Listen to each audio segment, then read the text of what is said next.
Thank you. So,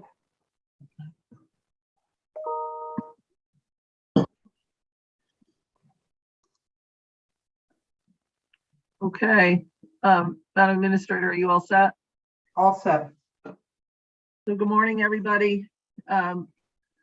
We are pushing along with our briefings, and then later on this afternoon, a very long public hearing. I welcome everybody and look forward to a productive day. Representative Walker. I think, go right ahead, ma'am. We've got a very, very long day.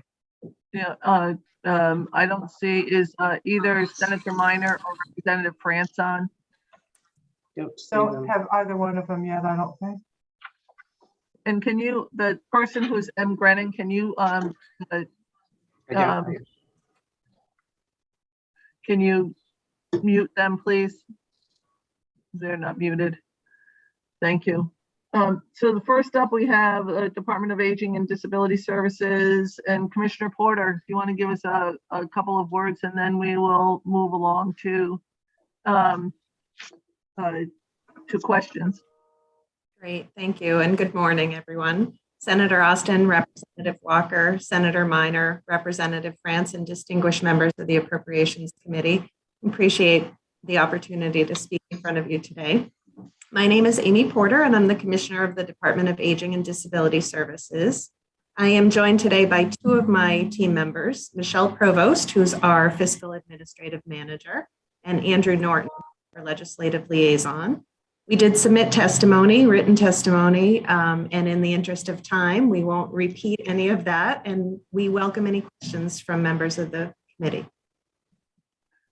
Thank you very much, Commissioner. Do any of my colleagues have any comments or questions for this very important agency? I have a couple of questions, Commissioner. My understanding is, and I've been hearing from a lot of my colleagues, that seniors across the board, not nursing homes, but just a senior living out in the general public, is having a hard time coming back from COVID and isolation and other things. And I've been trying to figure out what could we possibly do, and I didn't know if there was a role where we could engage our senior centers, perhaps with a grant program of some sort, to reach out to the respective seniors across the board. Have you heard anything about the senior population in Connecticut? Yeah, the seniors, our older adult population in Connecticut has definitely. We are looking at different ways to address some of the social isolation issues, both in the community and in some of our skilled nursing facilities and assisted living. The senior centers have been incredible partners through this process, and we worked with them throughout the pandemic. One of the things that they're looking for, we're looking to partner with them and tie together some of our other community partners, is a digital platform, sort of a digital senior center approach where people can access information pretty easily, where they can pull down different best practices, ways to engage our older adults. We're also trying to look at our, the money we're getting for public workforce funding and ARPA dollars. We're getting some ARPA dollars directly from the Administration on Community Living. So we're trying to look at ways where we can invest that money in technology coaches for folks that maybe aren't as familiar with telehealth. They're not as familiar with connecting with senior centers virtually, because we see a hybrid approach going into the future. So it's an opportunity for us to build that platform, use the dollars wisely, invest them in ways that people can access them. So great question. And definitely we're open to ideas and partnerships if you have other thoughts on that. So if you have any ideas or partnerships that we should invest in, if you could get that to us so that we could actually look at this and consider putting some more ARPA dollars or other resources into senior centers or what you think that digital platform would cost. These are things that I think that we need to actually really think about, because I think we need to start dragging some of our seniors back out of their homes and getting involved in things, because it's certainly good for the mental health of our senior population, and it's also good for the physical health, just sitting home. So if you could do that, that would be wonderful. I'd appreciate it. Yeah, we really appreciate your your interest there and your commitment to the population. I do think we have a lot of funding we've gotten directly from ACL, so we'll try to balance that and share all of that information with you moving forward. Thank you. And Representative Johnson will be up next. I just have one more quick question relative to the disability component of your role. And we've been putting in money year after year for the deaf and hard of hearing community relative to translators, interpreters. And I'm wondering, have you found that to be helpful at all? Do you work with the facilities that are handling that, the 5 facilities that have these components? Is that enough? Have we come to a point where we have enough help in that regard? Yeah, it's a great question. It's a complex answer. The Centers for Independent Living are the facilities that you're talking about. They have gotten funding for deaf services, and they're doing a phenomenal job. We also hired a human services advocate within our department to work with those programs and to work with the community. With legislative support, we were able to do that. And that's been great. But on the interpreting side, there are issues around, just the pool of interpreters available. So on the the supply side, there just aren't enough interpreters in the state. We have incredible interpreters, but the interpreter training programs, we don't have enough interpreters to meet the demand as folks are looking for it. So there are definitely some issues to look at there. And I know Representative Abercrombie put together a working group. They were looking at some of those issues and trying to figure out what the best recommendations are, really involving the interpreter community and the deaf community in those conversations to figure out the best path forward. So thank you for that. And if there is some training necessary, if we need to look at that training program, we do have the $70 million that the Governor's Workforce Council has, and we can direct them to spend some of those training dollars on interpreters. So I think that that's something that we would be interested in researching. So I have a couple more questions, but Representative Johnson. Oh, thank you, Madam Chair, and thank you so much. Your question, Madam Chair, made me think of the personal care attendants for the disabled, seriously disabled seniors and seriously disabled people who are in disability who are not quite seniors yet, and not in need of home care services through a home care agency, but just receiving personal care services. And I wondered if there is any assistance through your agency to help seniors who may all of a sudden be without a personal care attendant. We most of the personal care services happen through Department of Social Services, but we do have our choices counselors that can help people understand the benefits that are out there. We have partnerships with all the area agencies on aging, so they can also help direct somebody to really think about that safety net and where are the resources out there. If they don't have the service provider that they need, what are their backup plans? What are they able to pull in? What community resources are available out there? And that's the beauty of the Centers for Independent Living and the area agencies on aging and our partnerships with them, because they sit locally. They know what those resources are. They're able to connect people with those local resources. Thank you so much. Thank you, Representative Johnson. Don't forget to put your hand down. Representative Abercrombie. Thank you, Madam Chair. Good morning, Commissioner. So nice to see you. Just a quick question. In your budget, where does choices fall under? What line item? That would be in programs for senior citizens. The 3 million. Okay, thank you. Michelle, is that anything to add to that, Michelle? No. That is correct. Thank you. Thank you, Representative Abercrombie. Senator Kushner. Thank you, Madam Chair. Good morning, Commissioner. I just have a quick question about the elderly nutrition program. Just under these very difficult times with COVID in particular, I wonder if you can let us know if we're keeping up with the needs for that program.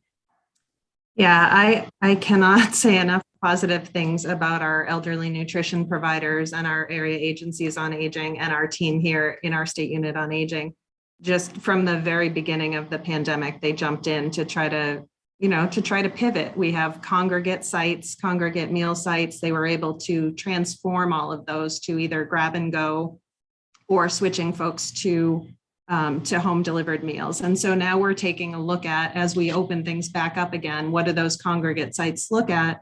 What do they look like? Because the idea is to address social isolation at the same time. So home delivered meals, there is some social isolation with the person delivering the meals, but it's limited in COVID. So really taking a look at that. I think our elderly nutrition providers are doing a great job keeping up with the demand, but there definitely was an increased demand in the pandemic. It changed our whole model, and they were very responsive to those changes and being able to move forward. Anything else, Senator Kushner? No, thank you, Madam Chair. So I'm going to go back to the disabled community. So we have the deaf and hard of hearing. We also have the blind community that came to the attention of Representative Walker and I over the last little bit, that was seeing a decrease in services in the state by essentially closing the library for the blind, or not understanding the fact that there is complications in traveling, in particular on public transit, when you have to switch buses and a whole host of other things. That being said, Chris Radio does a significant amount of outreach to the blind community. What is your agency's role within the blind community? Our role in the blind community, we have our Bureau of Education and Services for the Blind. So we have a pretty comprehensive package of services for individuals who are blind. We have a children's services program, and there are teachers for individuals who are visually blind or visually impaired. They go out into the schools, they help the teachers make sure that the curriculum is accessible to those students. They provide different opportunities during the school year and also during the summer. So that's our biggest program in BESB, which is our Bureau of Education Services for the Blind. We also have a vocational rehabilitation program specifically geared towards helping people who are blind go either enter, maintain, or advance in employment. We have an adult services program for people who lose their sight later in life and need to be able to figure out how to transition, how to make sure that their home is accessible, make sure that they can be as independent as possible, managing to relearn how to use stove and microwave and washer dryer. And we have rehab technologists and mobility instructors who help people kind of adapt to that, make sure that they can be as independent as possible. And we also have a business enterprise program. They're the folks at Blind Entrepreneurs who run the cafeterias, gift stores, vending stands in our state buildings and federal buildings. So that it's a pretty comprehensive set of services that BESB provides. We work closely with Chris Radio. They're a great partner. They provide great access to information, and we try to provide updates to their listeners every a couple times a year to make sure that they know what's going on from our bureau's perspective as well. And the veteran population often has people that come back from their service, you know, having always been cited, but no longer based on whatever accident or action that happened. Do you have specific programs relative to the veteran population that come back from their service line? Yeah, we don't have, Andrew, you can, I'll start with this and you can let me know if I'm missing any specific veterans programs, but we typically provide services to veterans, but probably in conjunction with Veterans Affairs to be able to, I know both in BRS and DESB, our two vocational rehabilitation programs, we can work with somebody who is also getting rehabilitation services through Department of Veterans Affairs.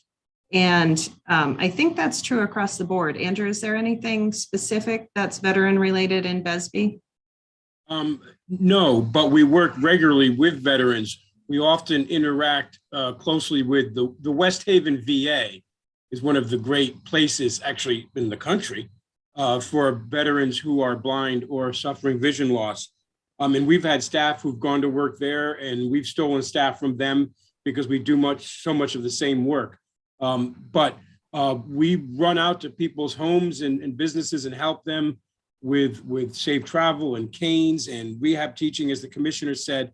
And if they're veterans, we're doing that too. But we don't slot a specific program. We get out there as quickly as we can, regardless of their status, but we do interact regularly with the West Haven VA, who are premier providers of these services. And the Rocky Hill Department of the Connecticut Department of Veterans Affairs, do you work with them also? Yeah, we go anywhere where we have clients. That includes, I'm sorry, I don't mean to associate this, but that includes nursing homes, prisons, veterans homes, anywhere where people are, we go. We don't have a lined up program with them in particular, but if we get the call, we're there. And the Department of Veterans Affairs does have a skilled nursing facility. We do go out there. Our program covers that skilled nursing facility as well, and make sure that residents there know of the ombudsman program, know of their rights, and they connect with them regularly as well. Okay. So thank you for that. Are any of the colleagues have any questions?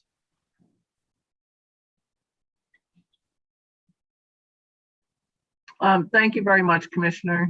Your department is always so easy to do. So I figured I'd pick your brain on a couple of different policies that we're working on. So again, thank you so much. You all have a nice day. Thank you, and thank all of you for the work that you're doing. Bye-bye. Bye. Bye.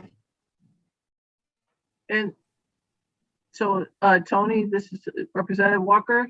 Yep, You're up. thank you, ma'am. My turn. Thank you, Senator Austin. Now we're going to roll in. I don't know, do we have the DCF team on board yet? Oh, we do. Yes, we do. Taylor's giving me the thumbs up. Love that. Thank you, Taylor. Thank you. So why don't we bring in DCF? Good morning, Commissioner. Good morning. Good morning. Good morning, everyone. Good morning, everybody. Good morning, Commissioner Williams. And let's see, who else do I see from the team? Anybody else? We just got the three big heavy hitters. Okay, that's good. That's good. And you'll also notice a new member of my team. Allow me to introduce our new Chief Fiscal Officer, Melanie Sparks. So for years, you worked with DCF with Cindy Butterfield, who has retired and is probably on a beach somewhere right now. But Melanie has hit the ground running, and I'm really excited to be able to introduce her to you all today. Good morning, Melanie. Is she on? She is. Okay, good morning, Melanie. It's great to, well, I hope to see you in one of the camera calls. Thank you. Thank you. All right, Commissioner. So we'll start, get right in.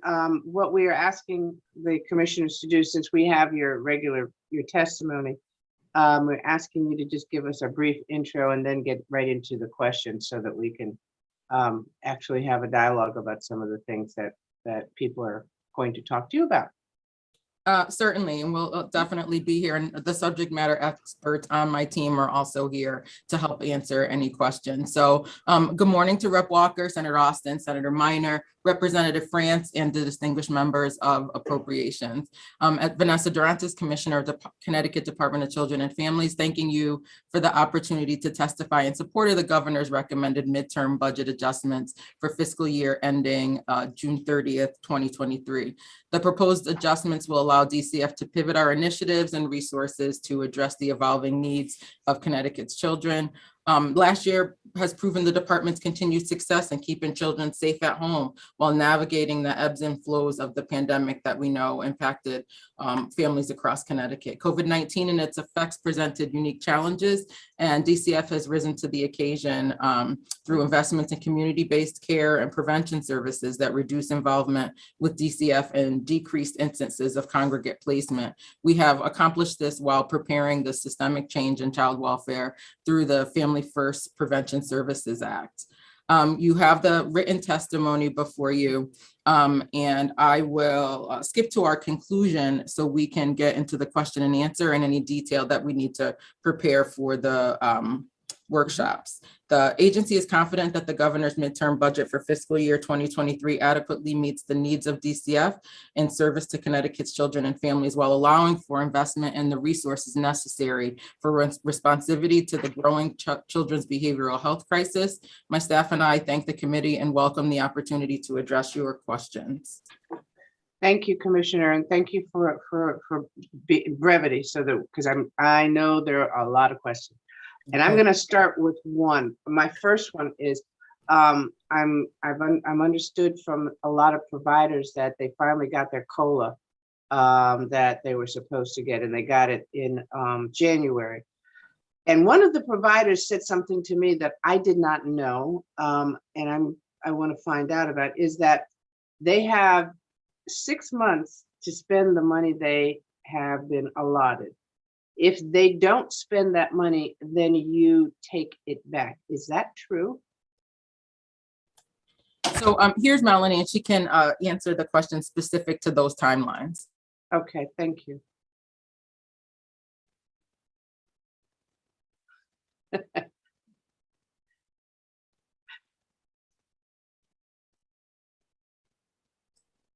Good morning, everyone. How are you? Thank you. Good for morning. having Good us morning. today.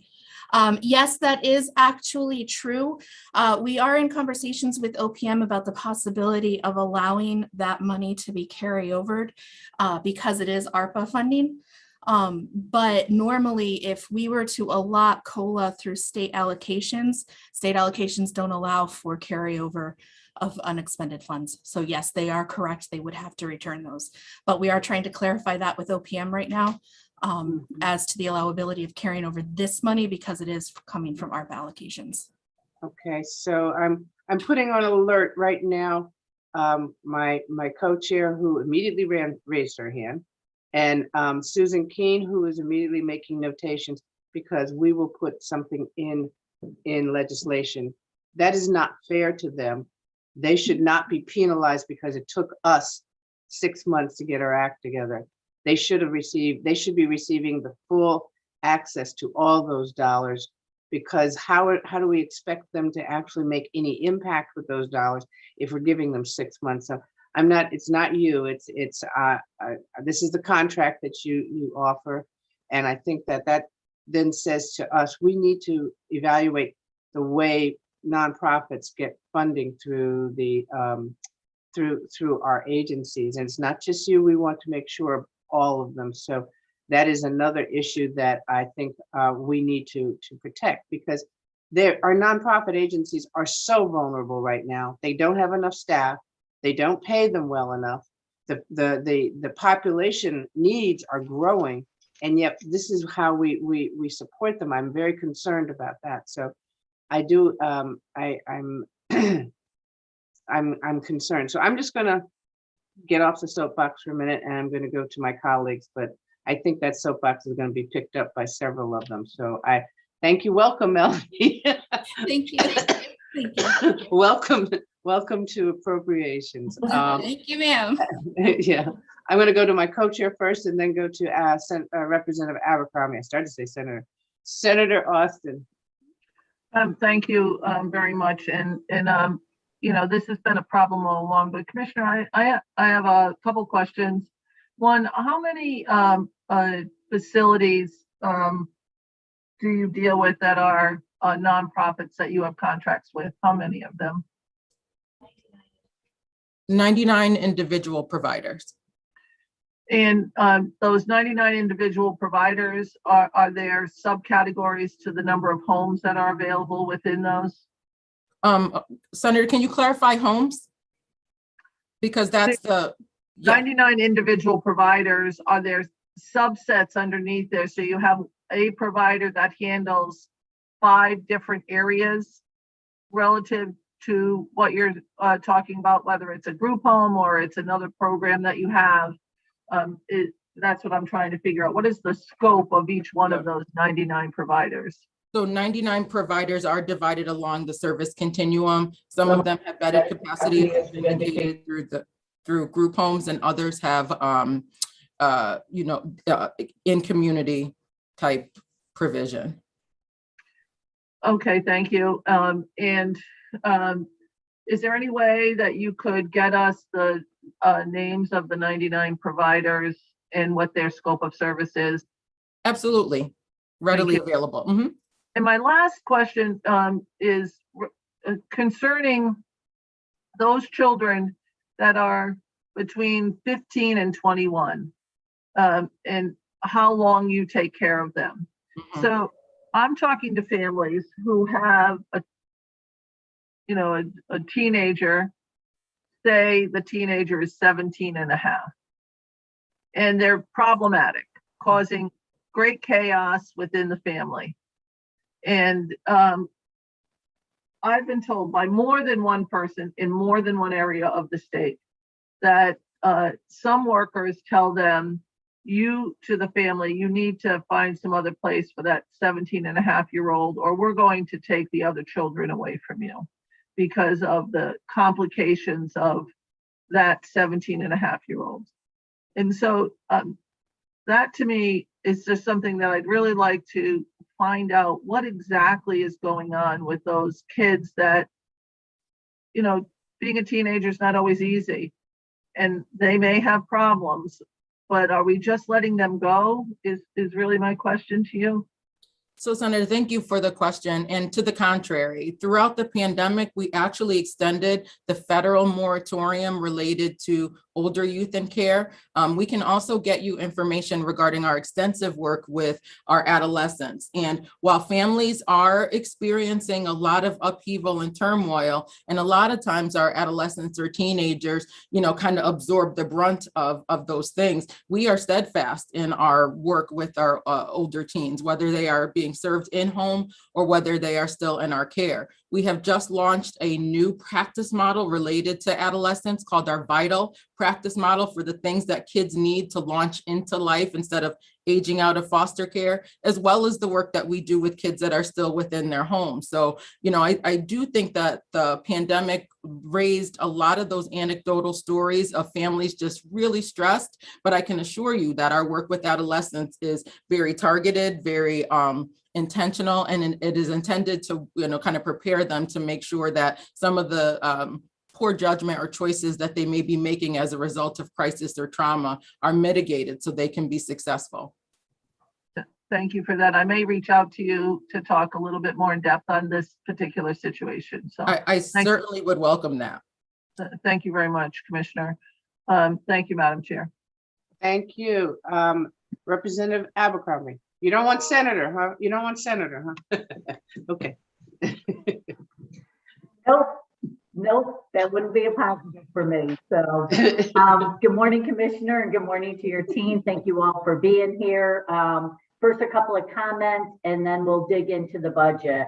Congratulations on the reduction in overtime. I think that's great. That's something that we've been monitoring on appropriations year after year after year. So kudos to you guys there. Congratulations on the 2 million for the youth service bureaus and the juvenile review. Great job there, programs that we really need to enhance. Now I'm going to dig into the budget a little bit, and I will stay to my 2 questions. What I would like for the work group is under the day treatment centers for children. I'd like to know what the utilization is under that. I think that that's an area that we should be increasing. I know there's a little bit of an increase here, but I'm hearing from families that there aren't enough of those facilities out there or providers out there. So I'd like to see an increase there, but I'd like to see the numbers. And then moving on to some of the budget, I'd also like to see, because there's some cuts with the caseloads, even though they seem to be going up, I'd like to see some of the numbers for the therapeutic group homes. I'm getting calls from providers that those are being closed. I don't understand why. And I can give you specific providers that are very concerned about this. And these are providers that you do a lot of contracts with. So I'd like more information on that. I'd like some information on the subacute crisis stabilization unit. Is this like a step down unit since this is $21 million? I'd like to know what that absolutely means. And why is DCF getting into this business? I'm not sure that this is something that should be under your agency, but maybe I'm misinformed as to the details on that. And then for the mobile psych units, $8 million to increase to 24 hours. My understanding is we're already at 24 hours. And when you talk to providers, they get very little calls during the middle of the night. So I'd like the utilization numbers on that also. You know, is your thought behind that increase in budgetary dollars to just allow them to be able to hire more clinicians? I'm not clear what we're doing there, especially because we had given you a lot of money in the last session to expand on that. So I'm not sure where we're going with that. There might be a better way to spend those dollars. And if you want to comment anything now, that's fine. If you just want to bring it to the work group, I'm fine with that also. Thank you, Madam Chair. Thank you. Thank you, Representative. Madam Chair, would you like me to respond to those? Because we do have responses to all of these that I think will make things clearer, or we can bring the details to the work session. Well, let's go ahead and respond, because I mean, I think a lot of us need to hear some of the responses to this. So that would be great. So I will start from the bottom and work my way up. The expansions to mobile psych. So if you recall that one of the ARPA allocations related to mobile psych was that we do have 24/7 telephonic response, and we put out an RFP for 3 hubs to cover the entire state to make that response also mobile. So we certainly have the utilization numbers to support why we did that. In the second round, especially because a lot of the providers were concerned about covering a larger geographic area over the 24/7. We added the additional funds to bring the other 3 mobile psych providers up to the 3 that got the RFP for the hubs. So we have 6 mobile psych providers, and at this point, what the budget is suggesting is that all of them will be able to have that 24/7 mobility. We have the data to be able to reflect why we believe that that was the shift and way to go. And ultimately, we're looking for that service type to be able to be Medicaid coverage in terms of sustainability. The other piece related to mobile psych that I think is important for you all to know is that there is a carve out for some additional mobile psych clinicians to assist law enforcement and schools in terms of their emergency response. One of the things that we've heard increasingly is the schools that are at their wits' end and will call 911 instead of 211 when a child is indeed in a behavioral health crisis. So the attention to mobile psych and expanding our ability to respond to the urgent needs with clinicians trained to de-escalate the situation has proven to be a model that we can depend on. And the scale up of that is what you see kind of outlined. So the first was the 3 providers to do the hub concept. And then this allocation would be for all 6. hopefully that is clear, and then we can bring the utilization numbers to the work group.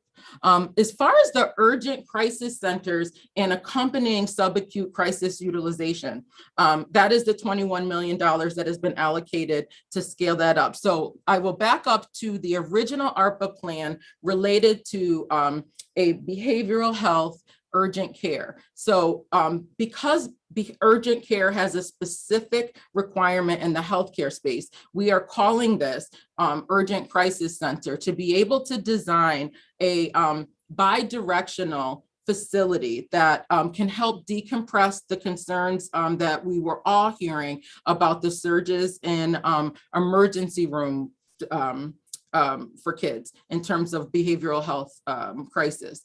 An urgent care center will allow for a child's needs to be met on an urgent basis, and then the accompanying subacute crisis stabilization beds would actually be a bedded capacity to meet the clinical needs of a child that might be in psychiatric distress. This would be a step down from the hospital or prevent going to the hospital.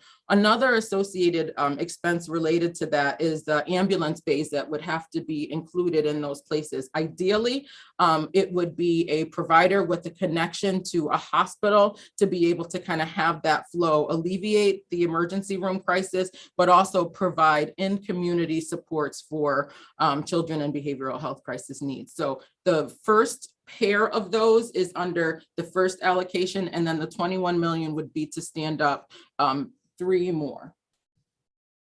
Madam Chair, may I ask a follow-up question to this? Or, yeah, okay.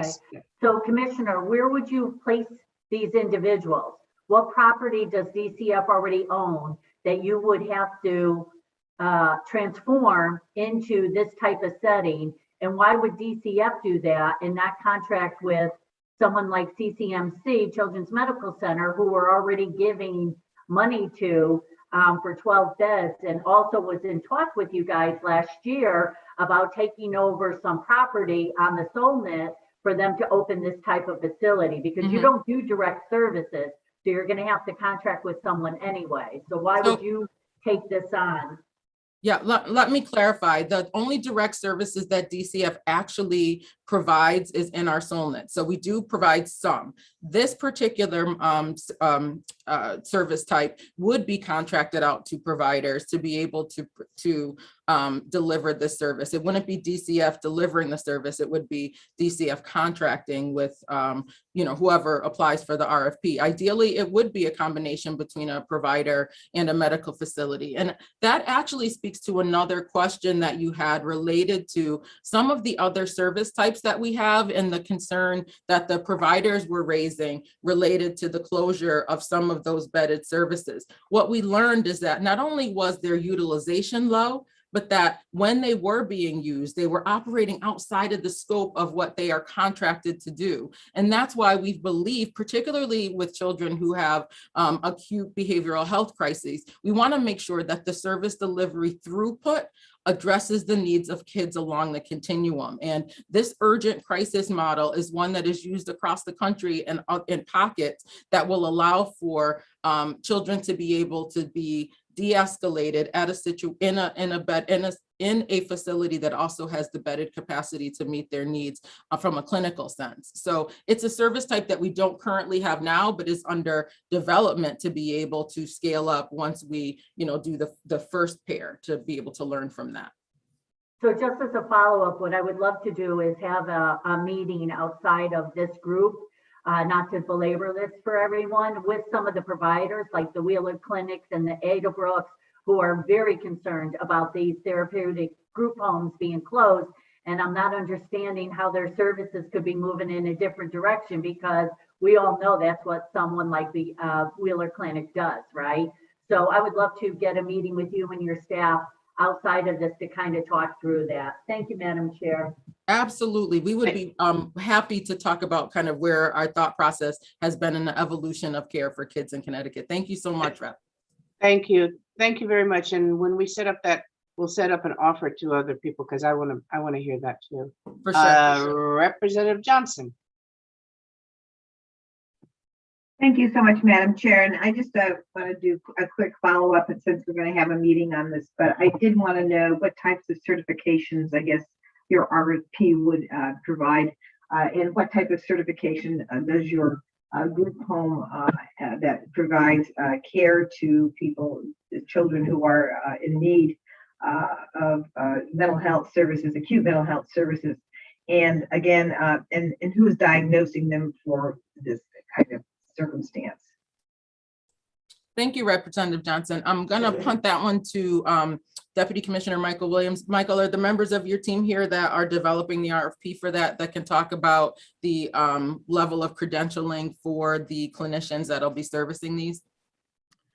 I think I can speak to that. Good morning to you all. The credentialing levels are clinical, licensed clinical professionals, master's level professionals who will be doing the clinical treatment along with a certain portion of psychiatry that will be on site. These are for the urgent care centers and nursing as well, because there'll be psychotropic medication distributed there. There will also have to be some licensure through the Department of Public Health that will be licensing these facilities along with our own licensing department because it will be a congregate setting. But in regards to admission into those programs, and particularly the therapeutic group homes, the children who go there would have to go through a level of care assessment. That level of care assessment is a clinical assessment done by the clinical team at Beacon. Beacon determines the level of care for kids, and once they make a determination that therapeutic group home is needed or partial psychiatric residential treatment facility is needed, or any other type of level of care such as that, then the admission and the referrals are made. But it's based on that level of care process that we have in place in our system that Beacon performs for us. And one follow-up question on the group homes, are they certified for some particular level of care by the Department of Public Health? And then the follow-up question to that is also, will the group home actually have day treatments, services for students or students with behavioral health problems for the psychiatric facilities that may have day treatment programs available? So it's two different levels of care. A therapeutic group home is not a DPH licensed entity, is licensed. We are a licensing body at DCF.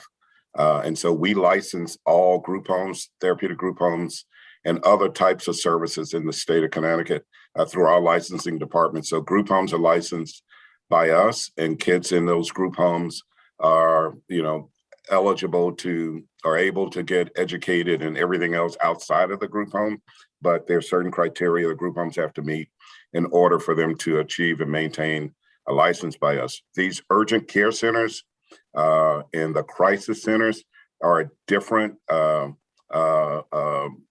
facility than therapeutic group homes. Length of stays are much smaller, shorter, and the treatment interventions are much more intensive, all designed for the purpose of having children who's experienced a mental health crisis mitigated and be able to go back to their families, because the families will be a part of the process when the children are in these places, and they can go back home and find a way to be treated at home rather than in the facilities. The facilities is there for whenever the crisis has risen to the point where the kids can't stay home. Okay, I just would like to see what your the difference between your regular group homes and your group homes that address therapeutic needs of the clients. I'd like to see what the RFP says and what your standards are. If you could provide that to the group, that would be great. Yeah, we're not RFPing for group homes. I just want to make sure that we're not developing any RFPs for group homes. We already have group homes developed. Right. So I guess I need to make myself clear. If you would just, whatever the standard is for your group home, so I can compare and contrast that with the therapeutic group home. Thank you so much. Appreciate all your, thank you. Thank you. Just to to follow up a little bit with what Representative Johnson was talking about, if we are, I think what you're saying, what I hear you saying is that you're going to shore up more community services to address the needs of the population that in the past would have been handled in an overnight facility or facility, a group home. But my question, I've heard from a lot of the hospitals and the PRTF's providers that the acuity of our kids has grown enormously. That the level of care does need to be re-examined, because keeping them housed and separate doesn't necessarily mean that's going to help them. But the other question I have is, how do you know that that taking it to the community is going to be the way to best address it? And I'm assuming that you've done that research.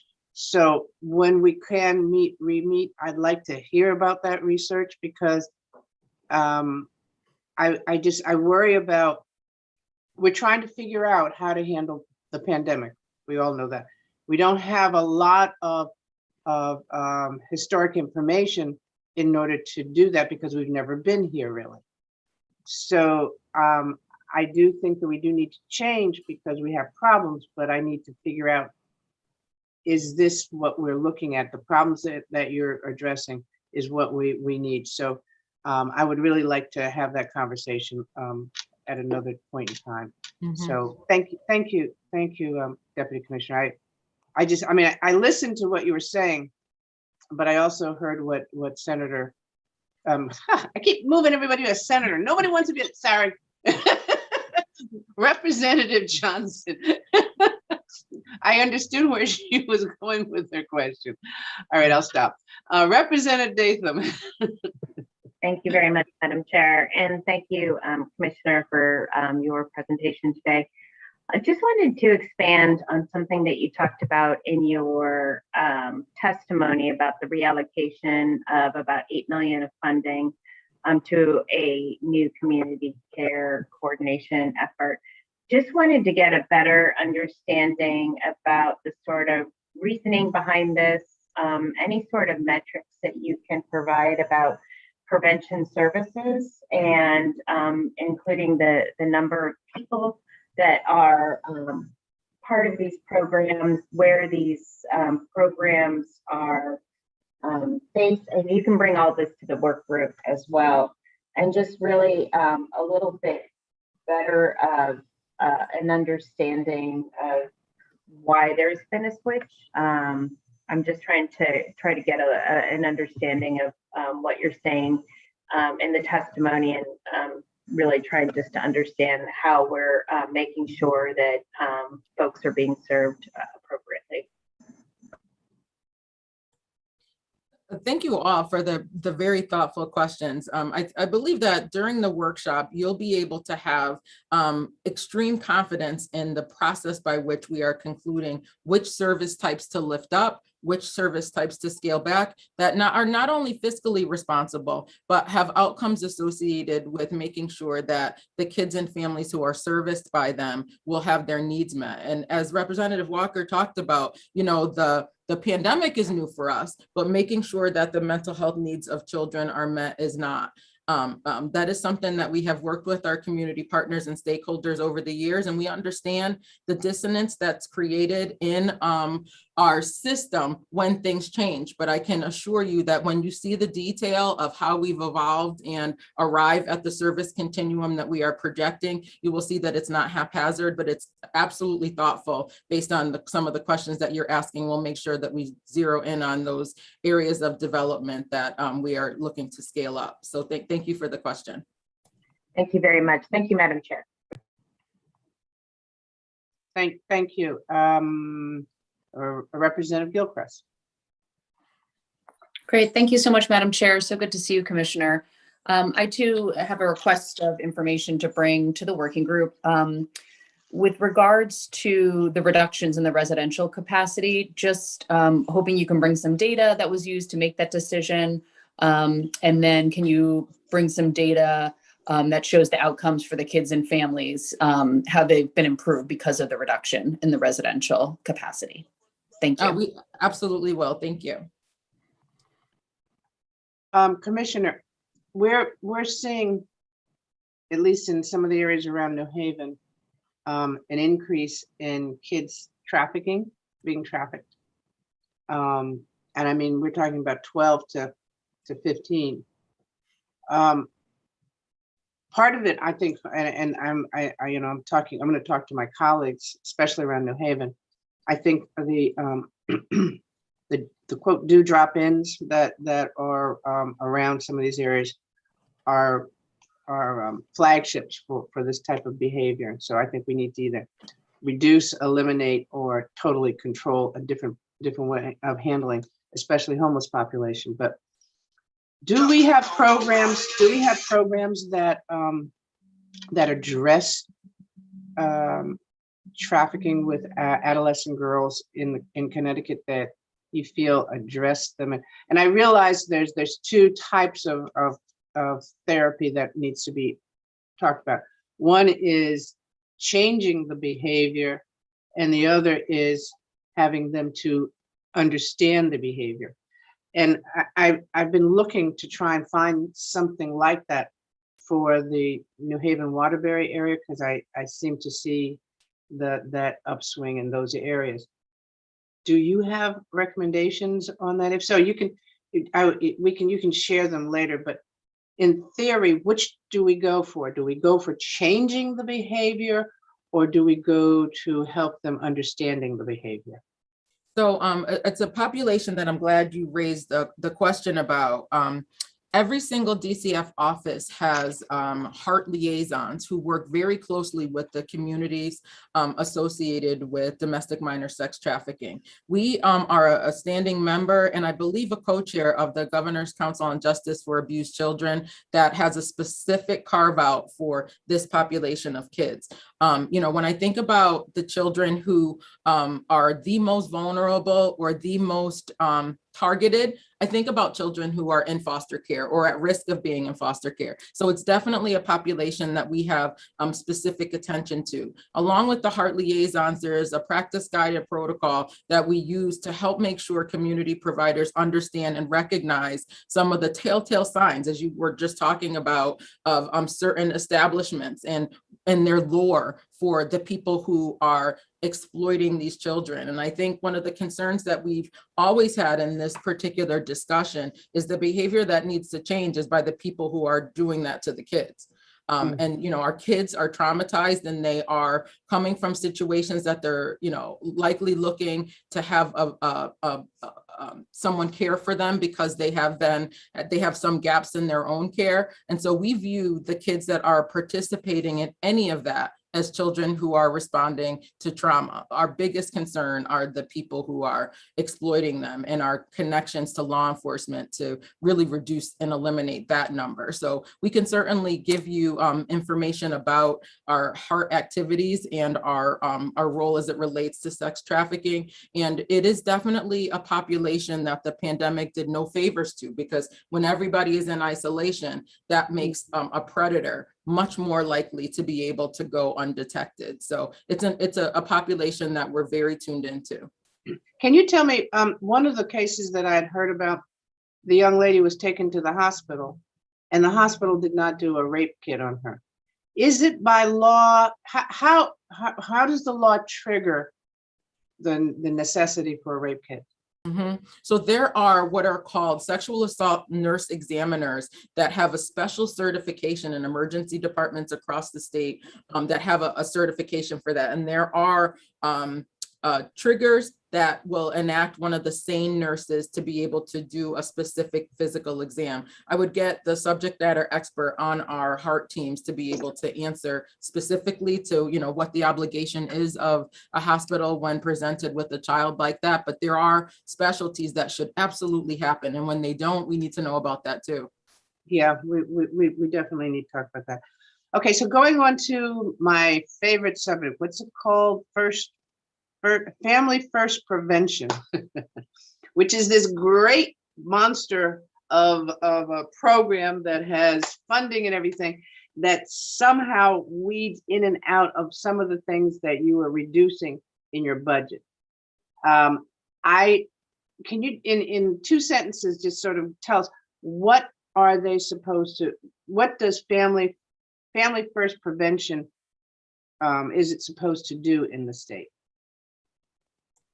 So the Family First Prevention Services Act was actually a federal legislation that allowed for states to claim reimbursement on prevention activities. The criteria that each jurisdiction was supposed to develop is that identifying the categories of kids that would be candidates for foster care. What are those factors that in your particular jurisdiction make a child at high risk for coming into care? And that the federal government deemed that prevention activities could now be reimbursed, because you all know from appropriations that our typical reimbursement comes through the foster care arena. It is the federal government's attempt to kind of understand that there are things further upstream that could ultimately help states from a fiscal standpoint to be reimbursed by. So every jurisdiction had to develop a prevention plan that identified who our candidates were, identified from a list of a clearinghouse which evidence-based practices would be reimbursed, and the vast majority of those Connecticut already has in their service array. So when our prevention plan gets approved, what we will be able to do is retroactively claim for some of those services that we already have in our state. Raymond, I'm sorry, I beg your pardon, but we haven't been approved yet?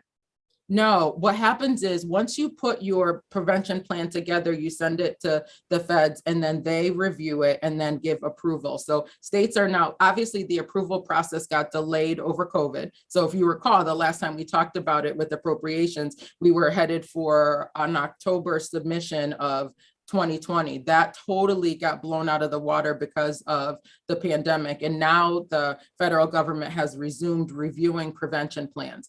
Currently in the Northeast, the only state that has had their plan approved, I believe, is Maine.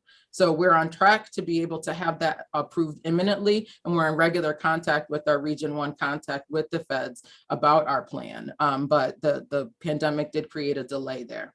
So do we don't have a target date, or are we expecting by the summer of 2022 that we will be able to put the to put vouchers in so that we get reimbursement? And what is the reimbursement, and what are the services that we are going to be reimbursed? So the specificity of that, let's go, Michael, Deputy Commissioner Williams.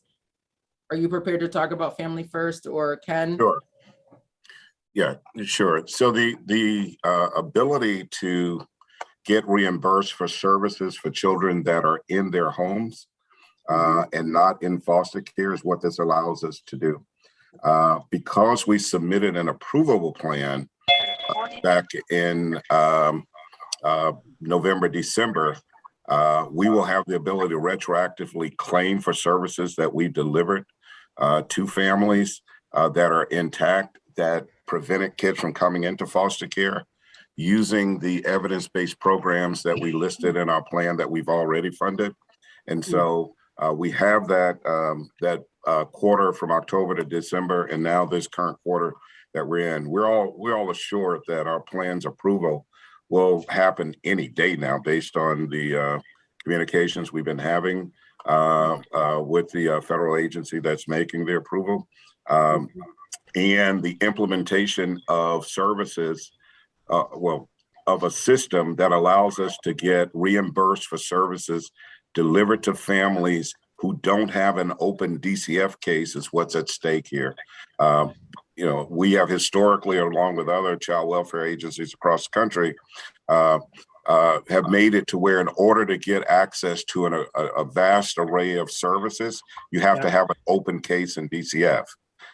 What this allows us to do is to move all those services outside of our front door, if you will, and families now can take advantage and have access to those services without having an open case, and we can get reimbursed from the federal government for those prevention-oriented services that now families can get. So just to follow the conversation we had earlier, when we were talking about moving the services from inside the therapeutic group home to outside the therapeutic group home. Those types of services that will be going on outside in the community would be able to go under the reimbursement for family first prevention. Absolutely. Got it. Okay, now I'm starting to connect the dots. Okay, all right. Did you I want, got it. Madam Chair, did you want the fiscal analysis of that? Because I have Melanie queued up to talk about what the plan is fiscally. I'm going to go to tell Melanie to hold the thought for a minute, because Representative Johnson, I started to say Representative Johnson has a question, and it may lead into this, but I do want to go back to that because I want to understand the financial aspects. Representative Johnson. Thank you so much, Madam Chair, and thank you for all this excellent information. I was wondering if the prevention plan included the families who become homeless, because it fits right in with the behavioral health issues, and also the fact that many homeless children suffer from post-traumatic stress disorder. And this could show a long-range problem in the school and some of the other impacts that we have been dealing with. And of course, as you know, homelessness has been increasing constantly. So I just wondered if homelessness was part of that package. And thank you so much, Madam Chair. Thank you, Representative Johnson. And what I can do is also forward you all our prevention plan. It was developed with 400 unique stakeholders across the state that offered exactly what you just did, specific populations within Connecticut and criteria that were divided into several different work groups. And we believe that our plan is very comprehensive of the types of situations that make a child a candidate for foster care. And, you know, if I may, one of the reasons why the prevention plan is taking a little bit to get approved is because, you know, we recognize that we have a very strong service array here in Connecticut, and that we believe that, you know, serving kids and families further upstream is the way to go. And we've been moving towards that direction to be able to support kids, support communities, and support families. And so you'll see that woven throughout the prevention plan when we send you a copy of it. Great, and also include the executive summary, please. Yes, we will. Thank you. Melanie? Okay, go ahead. Yes, ma'am.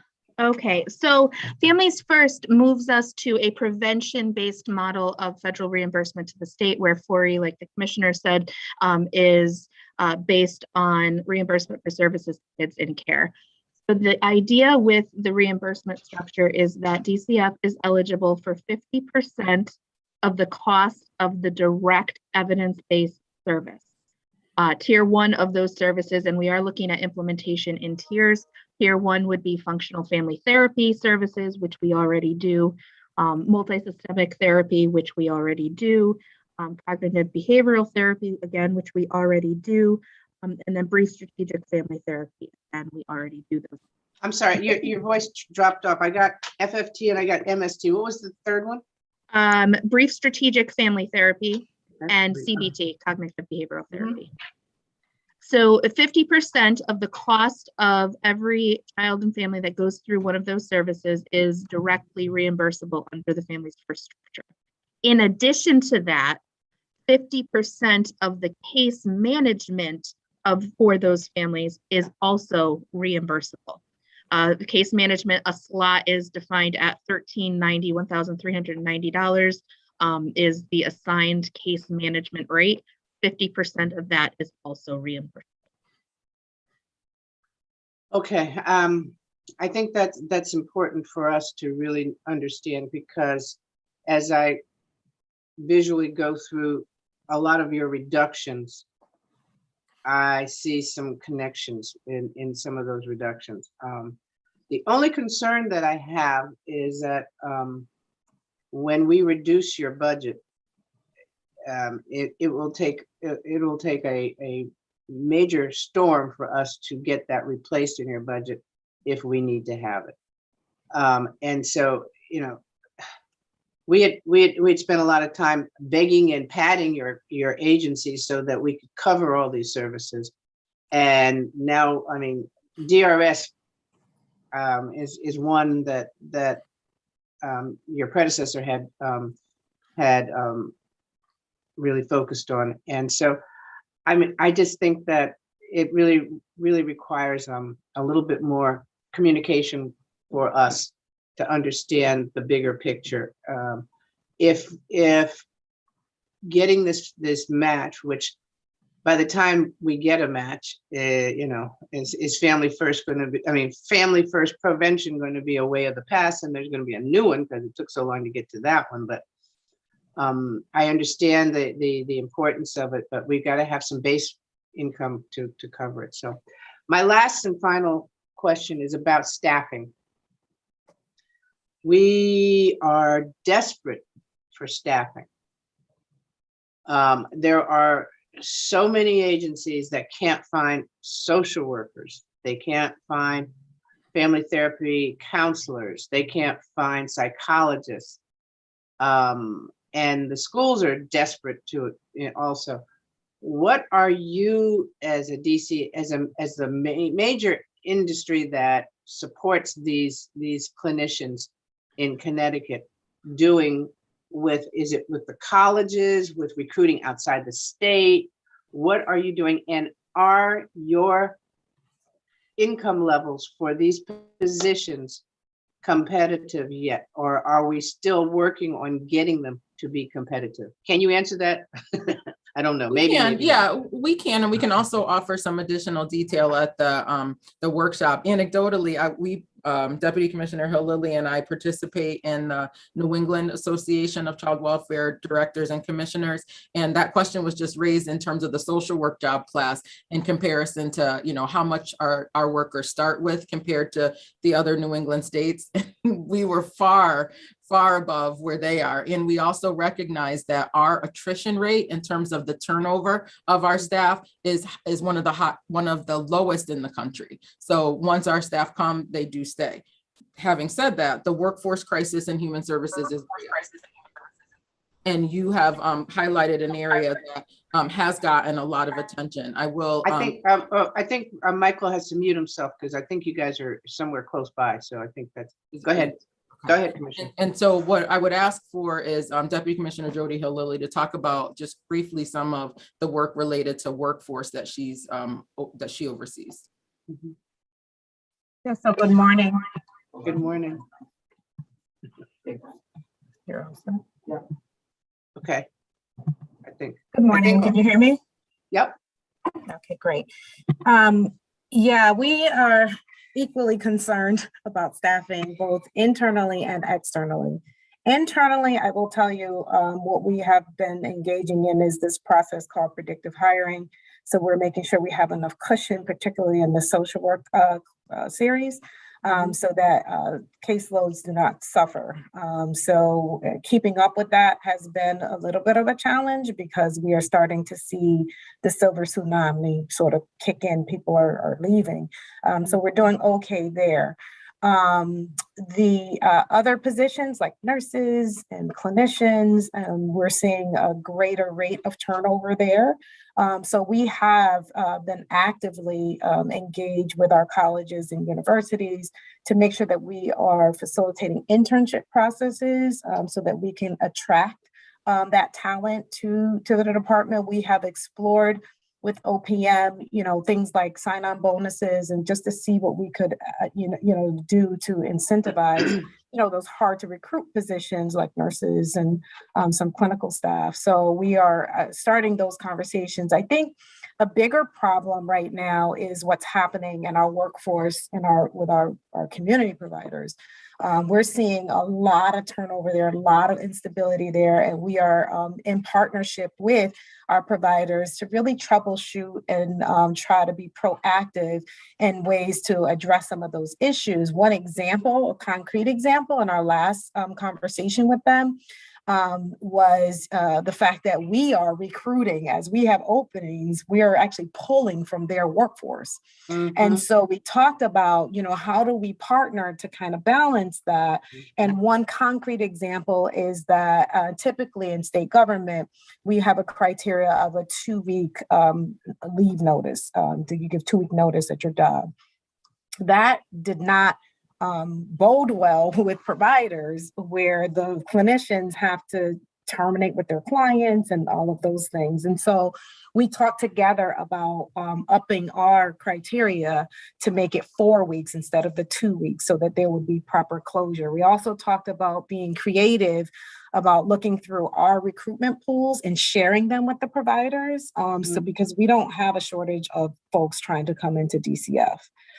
So, and the other piece of that, there are people who just by nature of the work, just have a hard time with DCF and decide to leave, who would otherwise be great candidates for our community partners. So we're really just trying to partner in a different way, because the workforce is the workforce, whether they're here internal or whether they're in the provider community. So we're just trying to partner. So those are just some of the ideas that we've been talking about.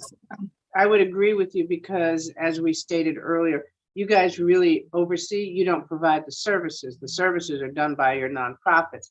So what you're doing is you're not helping to feed those services, which needs to be part of your mission, not just provide the oversight, but to feed those. So I think a good start with that is changing that 6-month clawback and let the agencies have the ability to keep that money to put it towards their staffing right now. And then we work on contracts that have a certain COLA requirement in those positions that we have to, and we're going to have to pay for them. That's why when you guys reduce dollars, that's reducing the strength of those nonprofits that we have out there. So we've got to figure out. So I'd like to see something about how you are recruiting with the universities and the graduate school programs, and see what your numbers are in that area, because I think we need to have a come to the mountaintop meeting with all the colleges around here in psychology and social work and family therapy, and talk about the trajectory of working in the state or working with agencies that work with the state. We've got to take responsibility. So Senate Representative Dillon has a question. Good morning. Good morning. Thank you, Madam Chair. I have a very specific question that follows up actually on some of the other questions that have been posed. I had asked the Commissioner of DSS in an earlier hearing how many children in the state, if we had an estimate of how many of them had lost a parent or caregiver to COVID, and whether we had any very targeted way of finding them and directing them to particular programs. And I believe when I asked that question, the commissioner added a loss of a parent or caregiver to opioid, which I had not contemplated in my question, but she was quite right. I believe this might have been implicit in the question that Representative Johnson asked, but is there anything within this system that specifically would have almost a very targeted kind of approach that could be based not just on clinical, but maybe on building family resilience? Representative Dillon, thank you very much for that question. I think all of the efforts that we were talking about just previously in the prevention space get to the question that you were asking. I co-chair the Alcohol and Drug Policy Council with the Commissioner of the Department of Mental Health and Addiction Services. And what I can tell you is that concern related to people who have overdosed who die and our parents is one that we continue to lift up as a data point that we sometimes don't always know. If a person that's open on a case of ours, we get that notification. And occasionally if a child is left with no parent or a concern about who's going to care for them, that might be a report through our care line. But the entire universe related to opioids, and I would suggest also as a result of the impact of COVID-related deaths. That's not something that DCF gets involved in unless somebody makes a call to our care line, but it's definitely a point well taken, and also a group of kids that could be captured in this prevention arena, because if there are not substitute caregivers, it certainly puts children at risk for really significant outcomes. Thank you, Commissioner. And I just wanted to restate and thank you for your concern, and thank you for your bringing it up in an earlier meeting. I think it's important, and I don't know what the number would be or how to find them, but obviously this has a ripple effect. Is there a model for going beyond individual clinical approaches and looking at ways of building family resilience, no matter how that family defines itself?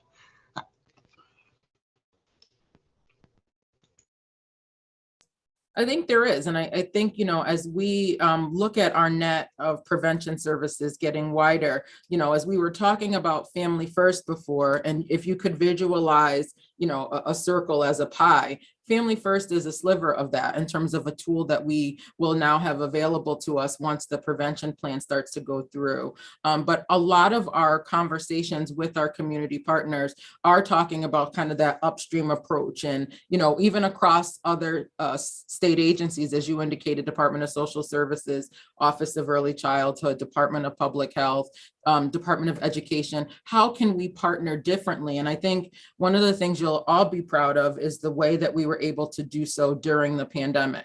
There may be populations of kids that we may not have ordinarily had contact with, that we could share our resources in a way that it's not duplicative, but helps to fill some of those gaps. So, thinking about the resilience of families is definitely something that, across Health and Human Services, we can focus our attention on, because as you've indicated, the pandemic stretched over now almost 23 months. The recovery from that, I would suggest, is going to be quite longer.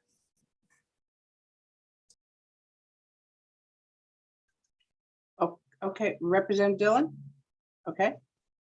Thank you, Madam Chair. Yes, and we'll continue the conversation. Okie dokie. Okay, thank you. Are there any more questions? Your team's tired now. Everybody's tired for it. They need a cup of coffee. I can see that. No, they don't stop. So I think that the communication needs to go more, because there are a lot of things that we need to understand and see. And so we will probably have to get some of those conversations on a regular basis, just so that people understand what is the process and what are you trying to do in order to cover the expenses of those. But I truly beg you guys to set up forums with the colleges and graduate school programs out there, because we need clinicians. We need them in the schools. We need them in the nonprofits. You need them in DCF, and everybody in this whole state has cried because of the fact that they cannot find, and our kids are really going down. So I think we need to do a bus and go hit some of the colleges outside and around too. But we have to make sure we're competitive. Madam Chair, you won't get any argument from me, because as you all who've worked with us over the last 3 years have noted, that the bedrock of this administration is collaboration and transparency. So if there's anything, I think the pandemic had us really talking COVID for so long that there's so many other aspects that DCF covers. And one of the things that we do well that is actually replicated in other parts of the country is our internship programs. This workforce challenge is significant. I think there was something like 7,000 nurses that had to be turned away because there's no faculty to teach them. So that, really having an understanding of what our role is in the social work space and our connections to those particular schools of social work, as well as those other disciplines, is something that's not new for us, but definitely will require different strategies. And so we are here to answer any questions or provide any information of those existing programs, as well as strategies to address post-pandemic human services. Thank you. And I think, the thing, I'm on the Governor's Workforce Council, and I brought up time and time again that I don't see in their scope of jobs that they're looking for. They sort of mental health services and things are not on their charts. And that is that's something that we have to make sure that they're, I mean, I know business model does not probably lend to that because emotions are touchy-feely, but we all have to have them. So it's very important. So thank you very much for your staff and everything. And we look forward to our working session. So Senator Austin, it's your turn. Thank you very much. Thank you very much, Commissioner. Pleasure dealing with you. So we'll say goodbye for this morning and we'll see you at the work groups. And up next we have Department of Social Services. And while we're switching folks, when Commissioner Gifford gets on, we'll start the process. Thank you all. Care, everyone. Thank you. Also, maybe Madam Administrator can tell us the time frames that we have so that everybody knows. I saw her. To interrupt, Madam Chair, the Yes. Commissioner of DSS has not entered the waiting room yet, but we do have Dawn Lambert and Jennifer Cavallero from DSS. And Maybe we the- So why And don't the- we just start letting people in and take a 5-minute recess while we're waiting for the commissioner to come in. Thank you. All right, 5-minute recess, everybody.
Madam Chair, before we start, could we inquire one more time as to who M. Grennan is?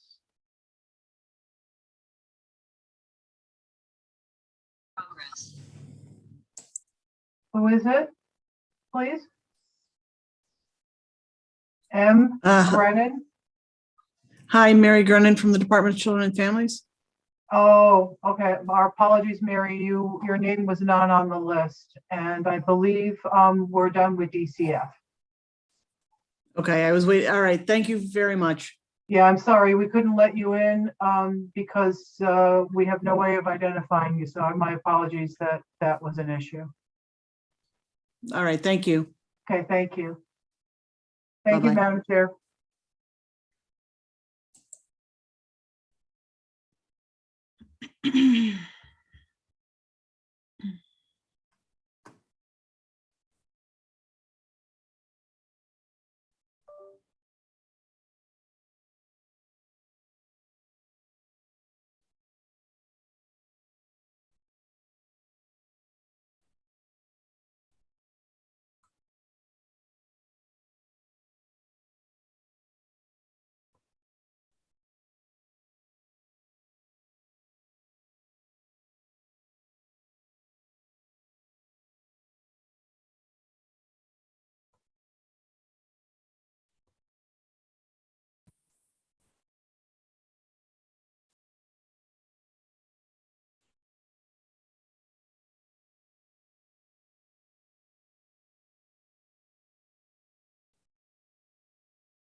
So, Commissioner, how are you? Morning, Senator. Very well. How are you? Good. We're going to get together in about 2 minutes. Okay.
All right, Madam Administrator. We're back on now. All set, Madam Chair. Thank you very much. Say, good morning, late morning, Commissioner. If you want to give us a few opening statements, and then we will be able to ask questions. Thank you very much, Senator Austin, and good morning to you and to Representative Walker and Senator Minor and Representative France. I'm very happy to be here with you this morning to talk about the governor's proposed budget for DSS. I am joined by Deputy Commissioners Kathy Brennan and Michael Gilbert, our Fiscal Director Nick Vendetto, our Acting Medicaid Director Bill Halsey, our Community Options Co-Leads Jennifer Cavallaro and Don Lambert, our Reimbursement and CON Manager Nicole Godburn, and our SNAP Manager Dan Giacomi, and they're here to answer any and all questions that I might not be able to provide detail on. And with your indulgence, Senator, I'd just like to say a word of thanks to that team. They've worked very hard alongside our colleagues at OPM to prepare the testimony that we submitted and working on the budget. So with that, I will turn it back to you and happy to respond to your questions. Thank you very much, Commissioner. So I'll start off with a couple questions. One, there was a lot of real dollars put into this budget that we're working off of the current budget. In many cases, contracts were not finalized until not until January of this year. And it was never our intention to have contracts signed that late. We offered the Office of Policy Management some additional staff to do contracts earlier. They felt that they were handling things in a timely fashion. But now we have providers that have 6 months to spend their grant dollars. And so the Appropriations Committee broadly supports allowing all of those providers, whether those funds are general fund, ARPA, or carry forward, to carry those dollars over into the next fiscal year. Can you tell us how many providers got their contracts in January, or actually more to the point, how many have not gotten their contracts signed and funds out the door yet? Thank you, Senator. The answer to that question is it varies by the program to which the funding was allocated. So the largest chunk of dollars is for the American Rescue Plan Act, Home and Community-Based Services. And as you know, we have been working diligently with our federal partners at CMS to get both that plan approved and then the accompanying federal authorities approved before we could start the distribution of those dollars. It did take 5 months for us to get approval between July and December for that ARPA HCBS plan. And then we needed as you know very well, we needed the federal authorities and worked with you all through your legislative process to get those approved. So we continue to have regular conversations with CMS and are doing our best to expedite those payments. There are other community providers where the contracting process is ongoing in advanced stages for the most part. The behavioral health rate increases, I believe, have been executed, and Bill or Mike will correct me if I am incorrect there. Those 4.5% rate increases, as well as a number of enhancements to nursing home provider rates. So it's a long answer to your question, Senator. We'd be happy to provide additional detail about specific programs and their status if you have them. So, I mean, I'm not going to go through each additional program. Every one of us on here has a program within the confines of their particular districts that has not received funds yet, or may have just received funds. So really the overall and arching issue is, do we give them opportunities to spend the funds that they did not get until very late in the year through really a confluence of actually having the money available to put this all out, and trying to get the federal dollars in on the program. So we're not actually complaining about that component of it. I think that in many ways we probably should have had regular ongoing meetings like we did during the pandemic to say where are we on all of these. But hindsight's always 20/20. We still need to make sure that these people get to spend the dollars that we put in last year's budget for them to have. And, you know, that budget was passed by the legislature in time and signed by the governor well before the end of the fiscal year.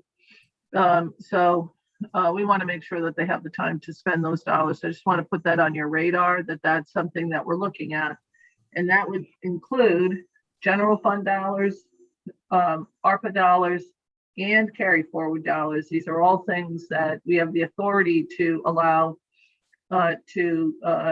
these funds to be spent. We just want to make sure you know that this is our thought process right now, so that you can comment on that as we move along. Thank you, Senator. The only thing I would add is that in a number of these programs, and again, we'd be happy to work together with you and OPM to lay them out. A number of these programs, the payments will be retroactive to a certain date. So obviously that applies primarily to many of the rate increases, which will go back to a certain date depending on the federal authority. And we appreciate that. We're aware of the rate increases, but there were other dollars that DSS had to institute that did not take effect until, again, in some cases, not until January. So just keep that in mind as we move through the process. Representative Abercrombie. Thank you, Madam Chair. Good morning, Commissioner. Good morning, Representative. Thank you guys for being here. Just to follow up a little bit on what Senator Austin was saying, I think we also need to keep in mind that with the enhanced match, DSS has been really supportive of our providers. And for that, I want to say thank you. right? You've given enhanced matches to the providers, and you've also given added dollars where you know that they are 80% Medicaid and they don't have other resources coming in, and the expenses that some of these providers have to spend just to be able to hire, especially nurses, has just gotten crazy. We all know that, right? So I want to say thank you for that, but I also want to put on your radar that with the enhanced match, which is only good till July 1st, we need to think about what's going to happen to these providers from July 1st to January of 2023 when we start working on the new budget, right? So because you're getting the enhanced match here, you're also going to have savings in Medicaid on this side. So I'm hoping that you're thinking about repurposing those dollars to be able to keep these providers whole from the July 1st to the January timeline, just in case the public health emergency through CMS is not extended. Most of us are hearing that it will be extended until January, but just in case it's not, we cannot pull the rug out from these providers, right? Because they need those dollars. So just a little FYI. A couple of things I'd love for you guys to bring to the work group is I'd like to know more information about the additional supports for victims of domestic violence, 2.9 million ARPA dollars. What does that mean? So if you could bring that, that would be great. I'd also like to know what some of the current caseloads are on some of our programs. So for example, Saga, right? What's the caseload? Because you're doing a cut there of 2.3. I'm concerned that because utilization numbers are down because of the pandemic, that we're not thinking to the future. And I think that by cutting some of these programs, we're hurting ourselves in the future. I want to say thank you for the autism, increasing the slots there. But I also want to understand when we say 150, does that 150 already encompass the 50 that we did in last year's budget? Because we all know it is taken, and it's nobody's fault, so I'm not accusing anybody, but it's taken DSS until almost February of this year to get caseworkers on, to hire caseworkers to be able to start to move individuals off the wait list. So is it 150 plus the 50 we already did? Or is it really 150, which is only 100 new slots? The 150 new slots, Representative, plus 50, Okay. so 200 So that would total. be great. Last year's. Yeah. So any of these reductions that you have in here for some of these programs, even the TANF, I would like to know what the numbers are when we go into the workroom. Thank you, Madam Chair. Thank you very much, Representative Abercrombie. Representative Dathan. Thank you very much, Madam Chair. And it's hard to follow Rep. Abercrombie because she always asks all the right questions and a lot of the things that we're all thinking of. Thank you, Commissioner, for your testimony. I'm looking forward to hearing a little bit more as Rep. Abercrombie talked about the rates, but I think we also need to talk about transparency. I know there is an issue when it comes to that and how it works within some of these programs, particularly folks in the IDD community have talked about that to me and want to hear what we're doing for that.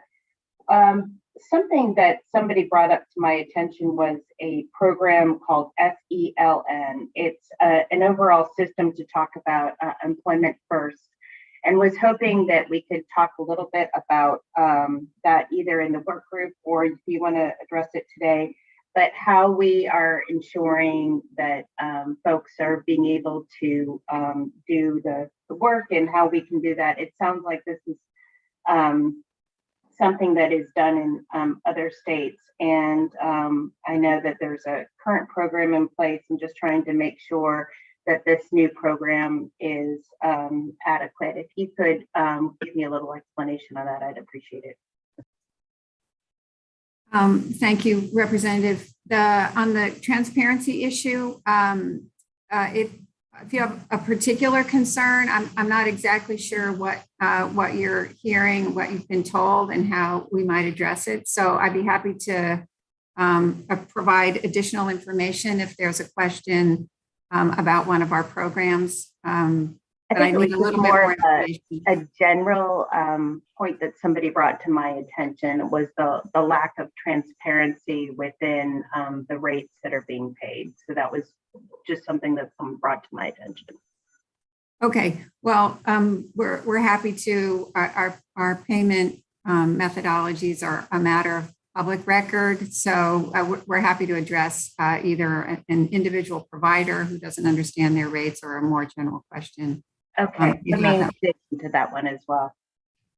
The second program you mentioned, FELN, I have to admit, I'm not familiar with that acronym.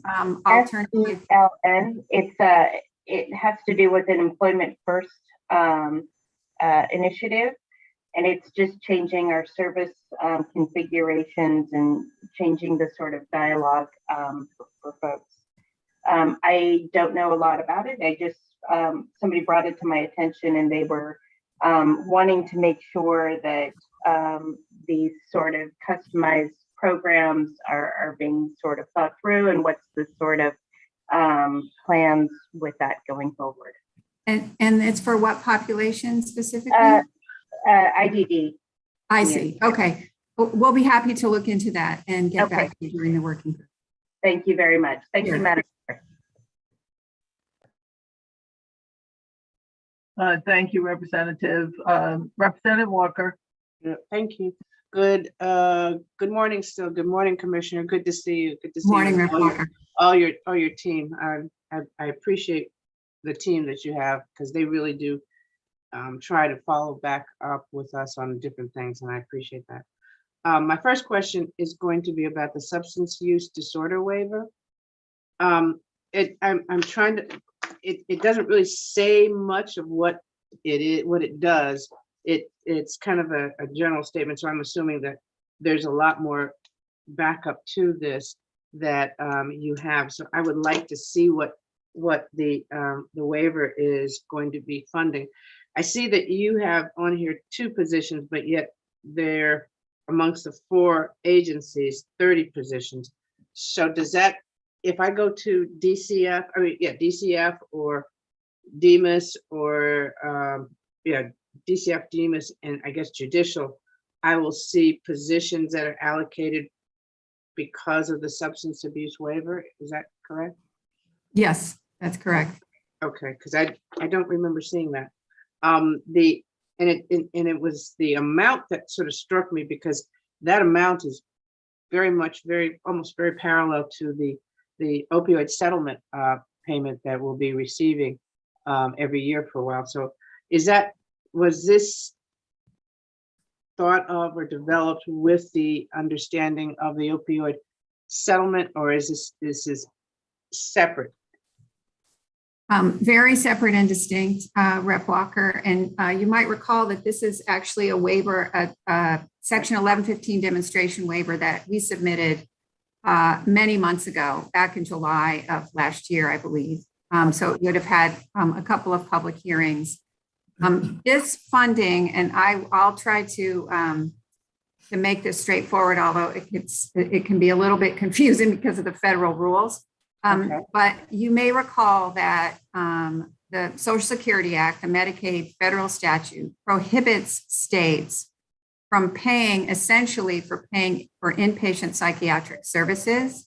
And that's been a rule. It's called the IMD exclusion, Institutes for Mental Disease exclusion. It's kind of an archaic term, which does not permit Medicaid programs to pay for institutional care. And that was the thrust of that was during the deinstitutionalization movement in the 1960s. It was the federal effort to encourage states to close down their large psychiatric hospitals. That IMD exclusion has remained in effect all of this time, but it also impacts substance use residential treatment, which are considered, if they have over 16 beds, they are considered IMDs, or Institutes of Mental Disease. So we have, and as have all states, been funding our inpatient residential treatment with state-only dollars. A couple years ago, actually, when I was at CMS, they began a program to allow states for the first time to get reimbursement for those services under a limited set of circumstances. So this $29 million that you see reflected in the budget is actually an investment in our substance use residential treatment system, both public and private across the state. And we will, for the first time, be able to get federal Medicaid matching funds for those services. So it's a huge opportunity for states to enhance and improve their opioid treatment systems in particular. We also, as a condition of the waiver, need to comply with the American Society of Addiction Medicine sort of levels of care. So a lot of that 29 million that you see reflected is investments in both enhanced rates and new levels of service that we will be able to provide for the first time under this demonstration, in addition to the personnel costs that you see reflected. So, okay, so there are facilities around the state that are dispensaries for opioid treatments. Will they be qualifying for this type of waiver? Their services may be enhanced, or they may get rate increases as a result of the demonstration. But the services that will receive the federal match for the first time are only the residential services. Okay, okay. And I would invite, I know Bill Halsey, who's been very, very close to this, is on. So Bill, if there's anything that you'd like to add, please jump in. Yeah, I would just add, Representative Walker, that the chemical maintenance or methadone maintenance dispensaries are already covered by Medicaid. Okay, okay, all right. The reason why we're seeing some issues with a couple of facilities that we have in New Haven. And because of the services that they provide, we really want to dig deeper into what are their requirements to provide as a, what did you call them, Bill? You called them? Chemical maintenance or methadone maintenance. Yep. Okay, chemical maintenance. But, you know, and we had this conversation, and we probably will have it with Demas. In some of the facilities are basically just sort of moving people through, and there is no change in the population, the number of the population. So I think that especially under the opioid settlement, that is one of the requirements, that you have to change the way you deliver services so that it has an effect on the number of the population that you have, so that basically what you're doing hopefully will reduce those numbers. And that's part of what I think we need to look at as a state, because I think we have a lot of vendors out there that aren't interested in that. And then those issues become part of the community that they're housed in, which is why we end up with all this NIMBY stuff, because nobody is really being responsible for what they want, what they're doing. So I would like to have that conversation as we look at what this waiver does, and make sure that the communities that house them, not going to put them out, but are going to be invested so that the neighborhoods are supported with the population, so that they are trying to improve the quality of health for all the people in that area. So I look forward to talking about these. The other question I had was about the temporary assistance, the TANF current services update. Your numbers are going down, is that correct? Yes. The numbers for TANF have been going down for over a decade. Representative Walker, it's not a new trend. No. We see year-over-year declines, and that trend has continued. So the adjustment that you see reflects that. So does that affect our state allotment, that we are being paid by the feds, or the feds are holding us harmless for reduction in the numbers, and we are moving the reduction in the 5.5, we're moving that just into general funds as opposed to keeping it for the services for TANF population? I'm going to ask Mike or Nick to take that one. Yeah, thank you. Hi, Mike. Hello, Representative. So that has been a phenomena, as the Commissioner mentioned, right? The declining caseloads have been a phenomena over time. So we continue to adjust our federal TANF claim in recognition of that decrease.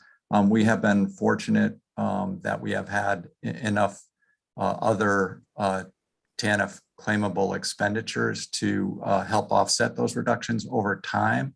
So, we've been able to maintain the federal allocation of funds through the block grant because we have had alternative areas to claim against.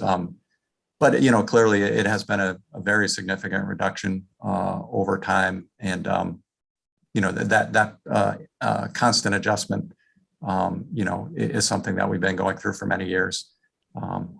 So thank you. So yes. So my question then becomes, are we then, because even though the population is shrinking, I think their complexities have shifted. And so maybe we need to look at some of the MOE that we're doing for their services to determine, do we need to make an adjustment in how we work with them and things. So I think that would be a good thing for DSS to sort of host a meeting and talk about, because we've got to figure out how to get people off of welfare. And I think we've kind of, the reduction is not because of what we're doing, but because they've either they expired or they moved out of state or something like that. I think we need to look at how we're servicing them and are we giving them what they need to be more self-sufficient. So I look forward to that conversation. And I saw Kathy writing down notes. So thank you very much. Thank you, Madam Chair. Thank you. Senator Kushner, followed by Representative Dillon.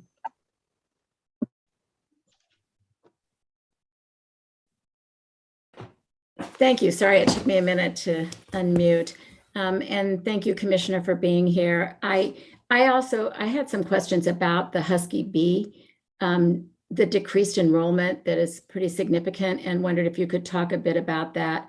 What are some of the reasons that we've seen it drop, and is it COVID related? And if it is, then what does that mean going forward? Because it's a large number. It's $9 million that we're reducing. Thank you. We anticipated we might get a question on this. So this adjustment is primarily attributable to two new benefits that we will be implementing in the CHIP program.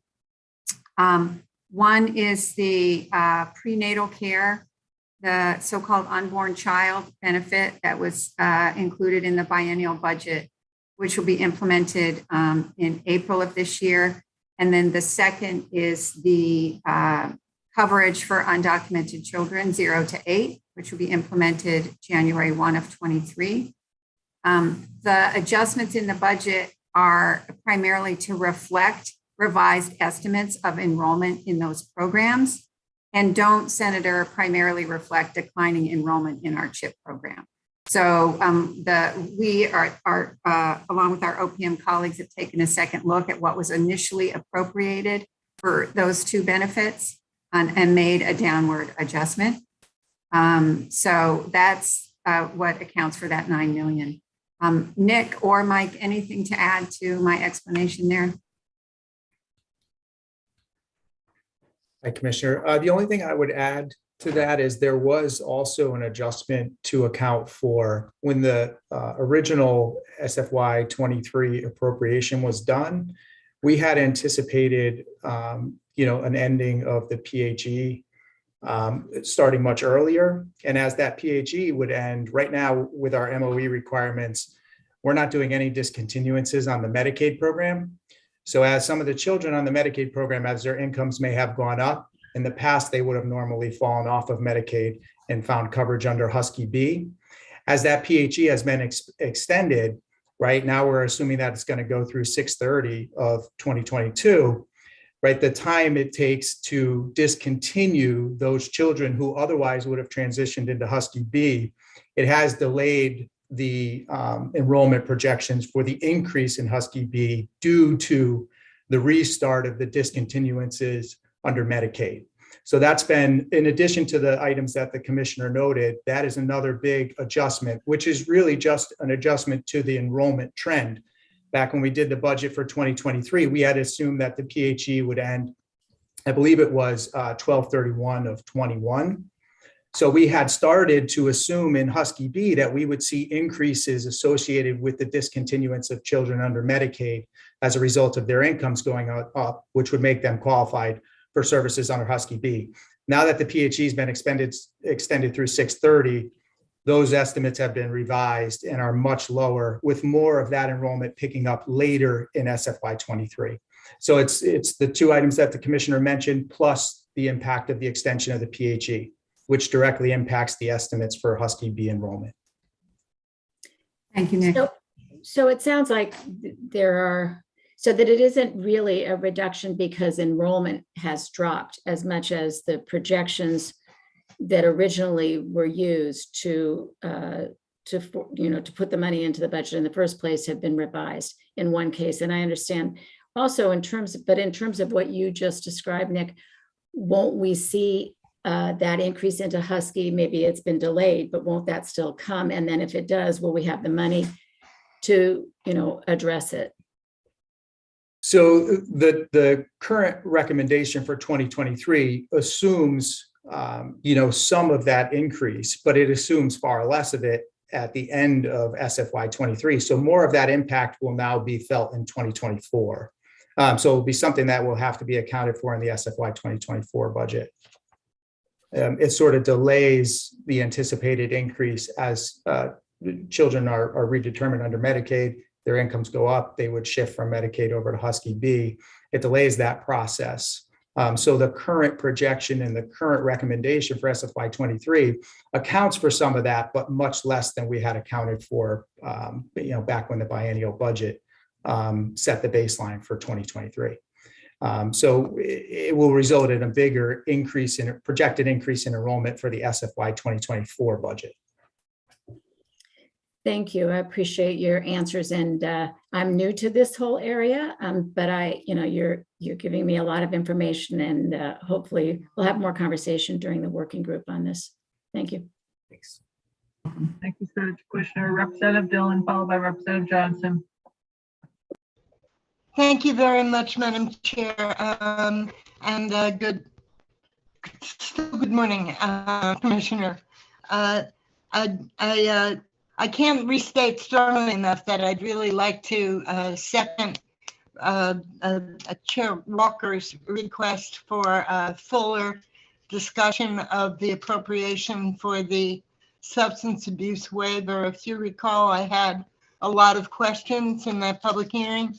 We've had a dramatic increase. I think there was a 5-county area, which includes Orange, Woodbridge, Hamden, New Haven, maybe it's 4. There was another where there was a 40% increase in overdoses. There's tremendous anxiety. So please do that. And you did mention the IMD exclusion. If you could provide more information in our work group on that. We did have an exception to that at Natchog Hospital, thanks to the good graces of Representative Courtney, and it expired, but it did not include Connecticut Mental Health Center, which OPM keeps trying to close, and it didn't include, I assume, CVH either.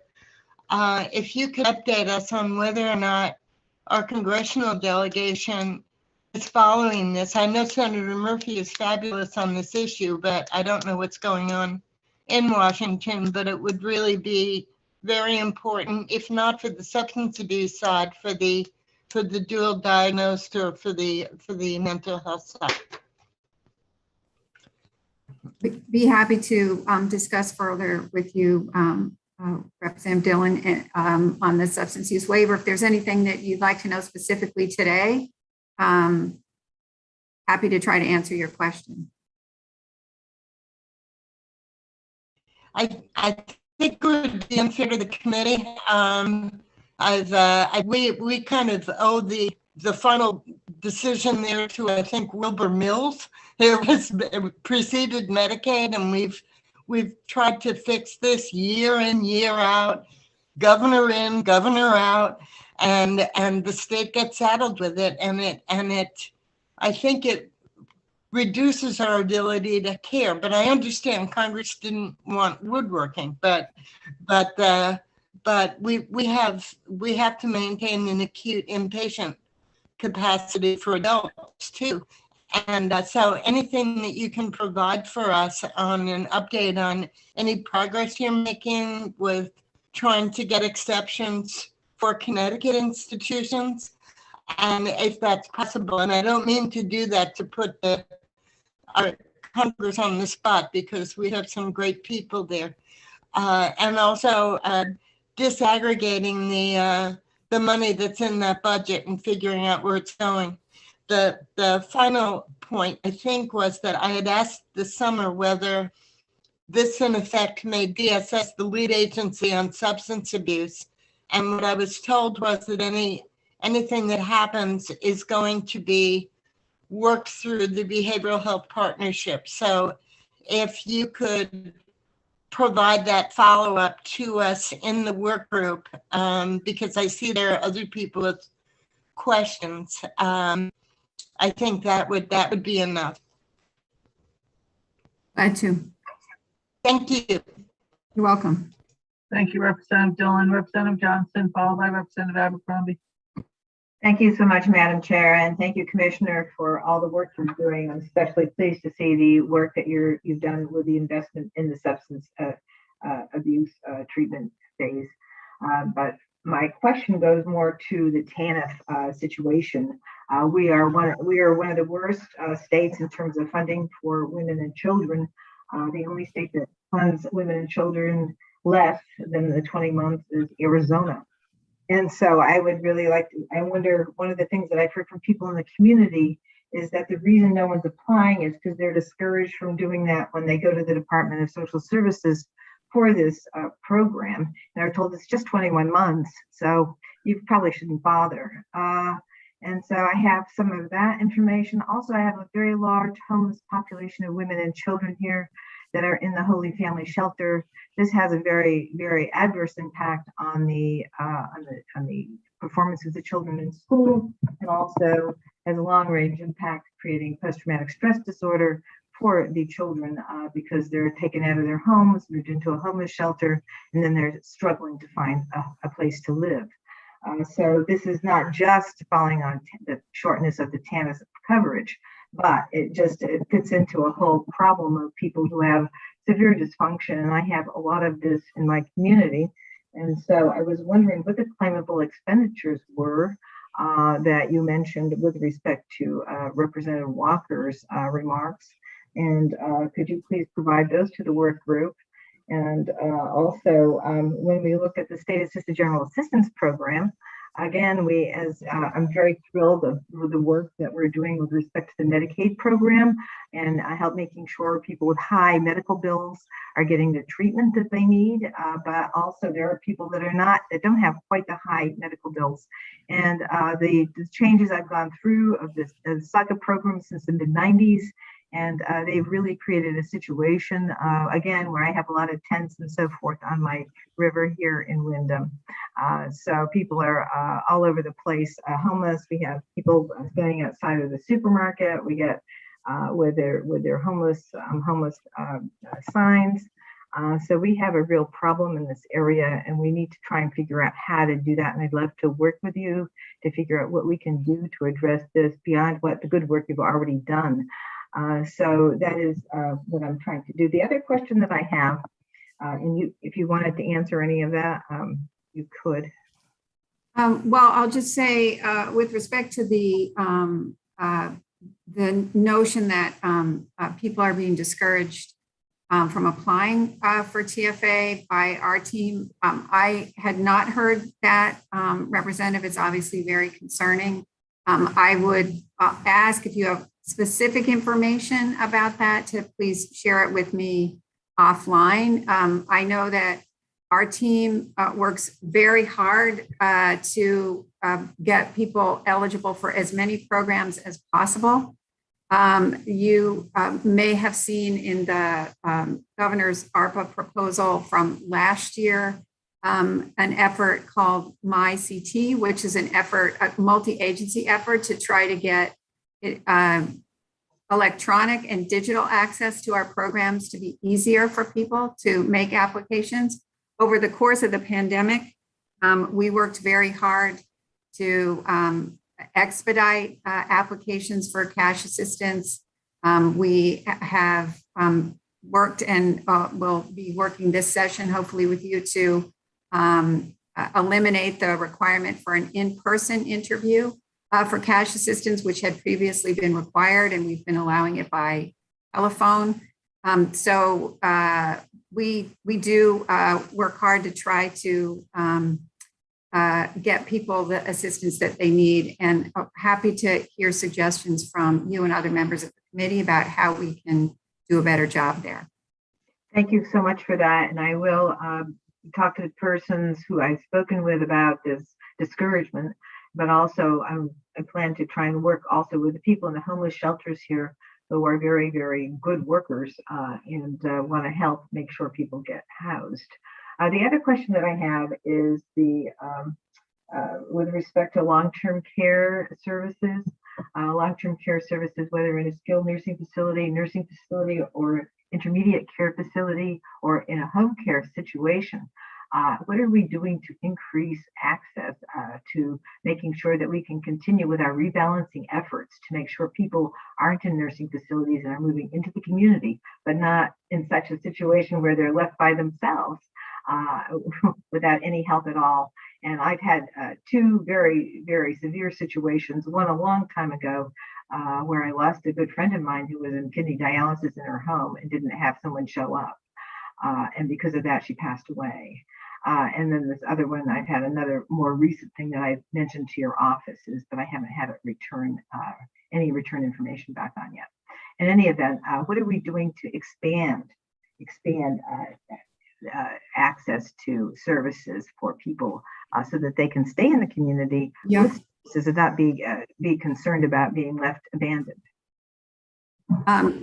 Representative, the rebalancing effort, as you know, has been a focus for Governor Lamont and for DSS for a number of years. Our Money Follows the Person program, which assists people in transitioning out of nursing homes into the community, is ongoing. And we are working every day. We have case managers and nurses and community partners, our access agencies, who work very hard to assess people who wish to receive care in the home, to help them find suitable housing and to transition. I would point in this budget in particular, I would point to the American Rescue Plan Act Home and Community-Based Services Investment Plan that has been presented to the Human Services Committee.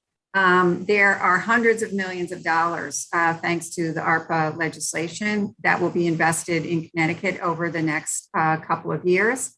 We've received an enhanced match on the year that will be ending in March 31st, and that enhanced match will be reinvested and rematched over the upcoming next 2 years.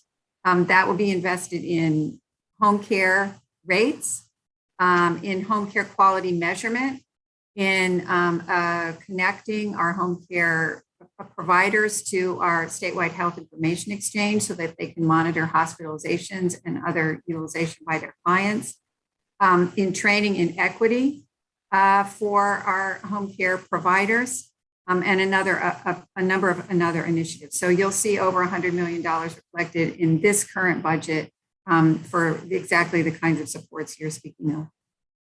Thank you so much for that answer, and I look forward to the work group. Thank you so much, Madam Chair. Thank you, Representative Abercrombie. Thank you, Madam Chair, for the second time. I do appreciate it. Commissioner, just a couple of follow-up questions, and thank you for your presentation here. I've had the opportunity to go through it. On page 21, you talk about strengthening the family planning. There's 3.95 million in 23, 5.1 in 24. Is this upstream? You're on mute, ma'am. I'm on mute. Representative Abercrombie, it is not designated for a particular provider, but it is based on the concept that we talked about last year with you all from the upstream organization that would help our providers provide same-day access to primarily long-acting reversible contraceptive, but the contraceptive of their choice. As you know, Representative, it's a program that upstream program has been done in other states with resulting improvements in access and very high satisfaction on the part of both providers and people who receive the services in terms of their access. There's also, Rep. Aid, some additional almost $1 million in the budget to sort of jumpstart that process by purchasing long-acting reversible contraceptives for our federally qualified health centers so that they can have them in inventory when a woman comes in and needs that service on that particular day. They don't have to wait to order it from a pharmacy or another vendor. So the answer is yes, it is based on the upstream model, but it's not designated for a particular provider in the budget. So are you saying that you will be doing an RFP and someone like Planned Parenthood who already does this training will be eligible for that funding? Well, I think what we're hopeful of, we did speak to Planned Parenthood, and I know that Upstream and Planned Parenthood have spoken together. I think we're hopeful that the Planned Parenthood would be a key part. If the state were to go with Upstream, that the Planned Parenthood would be a key part of that, and that to your point, the expertise and experience that they have here on the ground in Connecticut would be part of the upstream model if they were to implement the program. So just FYI, you're right that states that have implemented upstream have really done a great job, but they also have a different model than we do.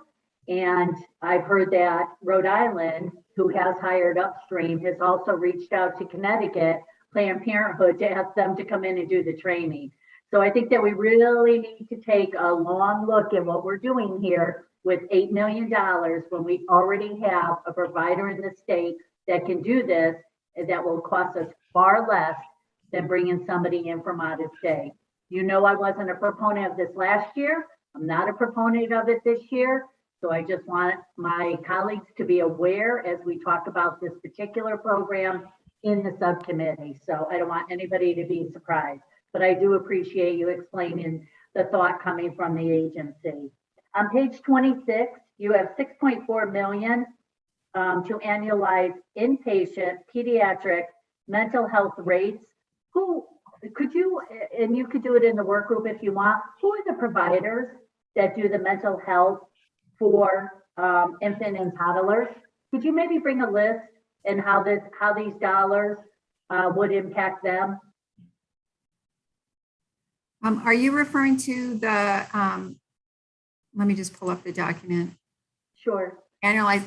Oh, this is the inpatient pediatric mental health for the bed expansion, the 6.4 million. So are you saying that for the 12 beds that are going to go to CCMC, the 6.4 million is the increase in the rates for them? No, Representative, we last summer, in the wake of increasing emergency room use and children being detained or delayed in emergency departments for excessive periods of time, you might recall that DSS instituted some increased rates for pediatric psychiatry inpatient beds. And there was an incentive in there for hospitals that expanded their existing capacity.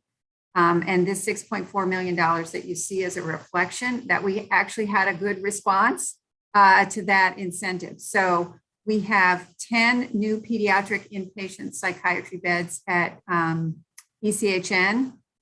We have, Bill will correct me if I get these numbers wrong, 2 or 3 at the Institute of Living. We have 2 new beds at Trinity, And we have 2 new beds at, Jog. thank you, Bill. So could you, excuse me, that 6.4 million reflects the increased rates we are now paying based on that policy bulletin and incentive that we put in place last summer. So it had the intended effect. which I think is great. And we know that that's still not enough, even with the 12 new beds at CCMC. Sorry, people text us when they see that we're on Zoom, so I apologize when I look down.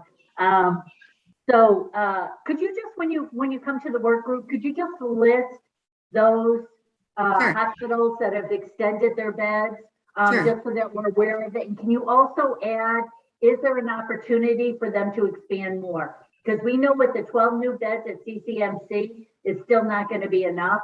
So what I'm trying to get to is I want to know the number of beds for this population and where is there opportunity to grow on that. That would be really helpful. So what I'd like to know is on that same page where you talk about alternatives for inpatient care, you have 15 million to develop infant and early childhood mental health services by building capacity for specialized mental health. What does that mean? Like, really, what are we talking about there? Because I read it 3 times and I'm like, well, I'm going to let the behavioral health clinician, Bill, provide the detail, but I did just, if I could, Representative, I wanted to add our goal really, as you know, and I know it's your goal as well, working with DCF and the Public Health Department, is to not need as many inpatient child psychiatry beds.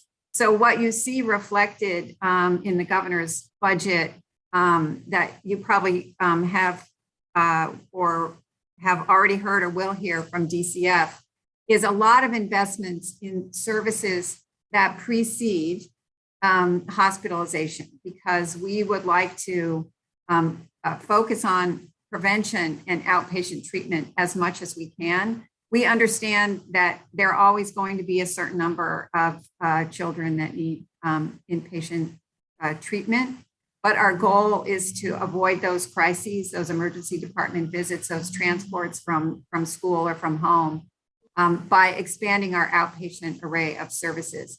The program that you referred to, the infant and early childhood mental health, fits in with that prevention theme that we're really focusing on. And one of the things that Bill has noticed in his work over the years at DSS is that there is a gap there in when we identify very young children, who some of whom sadly do develop behavioral health conditions, that we sometimes don't have the provider base or network that we need and the expertise to treat those very young children. And so this proposal, which we're very excited to see in the budget, will help develop and build out that network.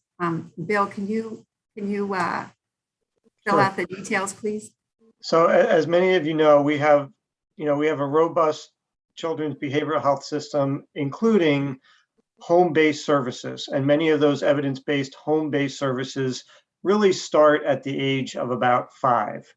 And as the commissioner said, we are seeing very young children exhibiting behavior that we believe could be treated early and, again, prevent acute services later in life. And in terms of the infant mental health, what it really speaks to is the relationship between the infant and the caregiver or parent. And perhaps a pediatrician notices that the bonding is not taking place as it should. And there are specialized providers that we have a Connecticut Association of Infant and Childhood Mental Health Association. I may not have that exactly right, but they are a specialized group of providers that treat individuals, parents, caregivers, and their infants and work on that bonding relationship that we all know is absolutely essential to long-term mental health and resiliency, right? For both the caregiver and the infant. And so What we are trying to do is move into this space and potentially incentivize some of those specialized providers to move into the Medicaid space and offer those services to Medicaid infants and their caregiver or parent. So thank you for that, Bill, and thank you, Commissioner, for that explanation. I still think I need a little bit more detail on who are these providers, which would just make me feel more comfortable with $15 million. Not that there's not a need. I totally agree with you. Yep. We talk about this time and time again in MAPOC, but I just want to understand who they are. Because when people contact me and say, hey, I'm eligible for these dollars, you know, I don't know if they are or they aren't, because I don't know who we're talking about for providers. So thank you for that. So let me just close with this, Commissioner. I totally agree with you that we are at a really crossroad when it comes to our young people, and especially our young people who, let's just call it what it is, are stuck in the ER because we have, as a state, don't have any place for them to go. But having said that, I think that we have to always keep public safety in mind. And sometimes the appropriate care, unfortunately, is having a child in a setting that's a hospital in a bed with providers that know what they're doing. Not every child can be serviced at home. And I think as a state, we've lost this in the adult population and we've lost it in the kids population. And I think that this pandemic has just shown us all some of the missteps that we've taken as a state. And I'm not blaming DSS. I'm not blaming anybody in this. I'm just saying that these poor kids are the ones that are caught in the middle. And what makes it even worse is that we have these poor kids that are stuck in our hospitals, and it's not just the children's hospital. They could be at my hospital at Midstate, and they can be there for weeks. We're not talking days, we're talking weeks on end. And we as a state have a responsibility and an obligation to really make sure that we have programs in place, and we have what's called step-down units, where places where these kids could get stabilized, especially our autism kids, who are really the ones that are caught in the middle of this whole pandemic without getting services, and then from there are able to get services to go home. Because these poor parents, I hear from them all the time that they just don't know where to go because there's nothing out there. So I know that you're working with DCF, which I think is great. I think we all have the same type of vision at the end of the day. It's just how we get there.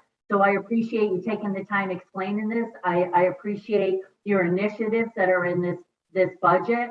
But for me, it's always the details, the devil's in the details. So thank you very much, and thank you to your staff. Thank you, Representative Abercrombie. Commissioner, before we go on to Senator Kushner, there's some things that I'd like you to get some information even before the work group. I want to know what rates have not been raised in Medicaid or Medicare relative to any rates that you have out there. Specifically, I'm looking at anesthesiologists. I'm looking at the fact that United Services, even though we brought it to DSS time and time again, is still not seeing an increase in their rates when they are one of the only mental health providers in the northeastern section, along with Generations. And we are looking for parity there. And I'd also like to know rates that we decreased as a result of our financial troubles in the 15, 16, and 17 year, like radiologists. So I'd really like to get a better understanding of what rates out there need to be increased, so that and where we can come up with parity. And I also want to echo Representative Abercrombie. I will not support another out-of-state company coming into the state of Connecticut to act as just one more layer of what I perceive as one more layer of government. And that's what I think is going on here. And the fact that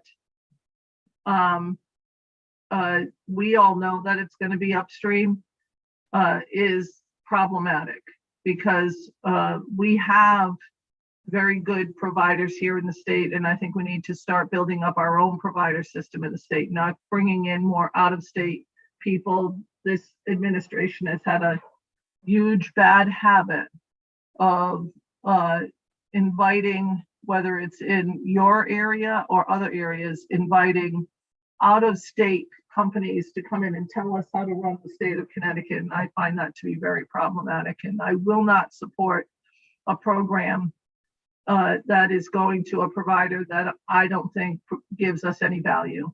And I just, I didn't support it last year. I'm not going to support it again.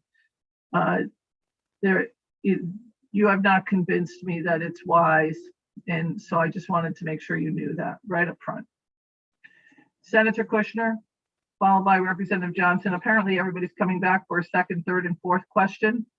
So remember, everybody, we've got at a minimum a 12-hour public hearing tonight. So keep that in mind.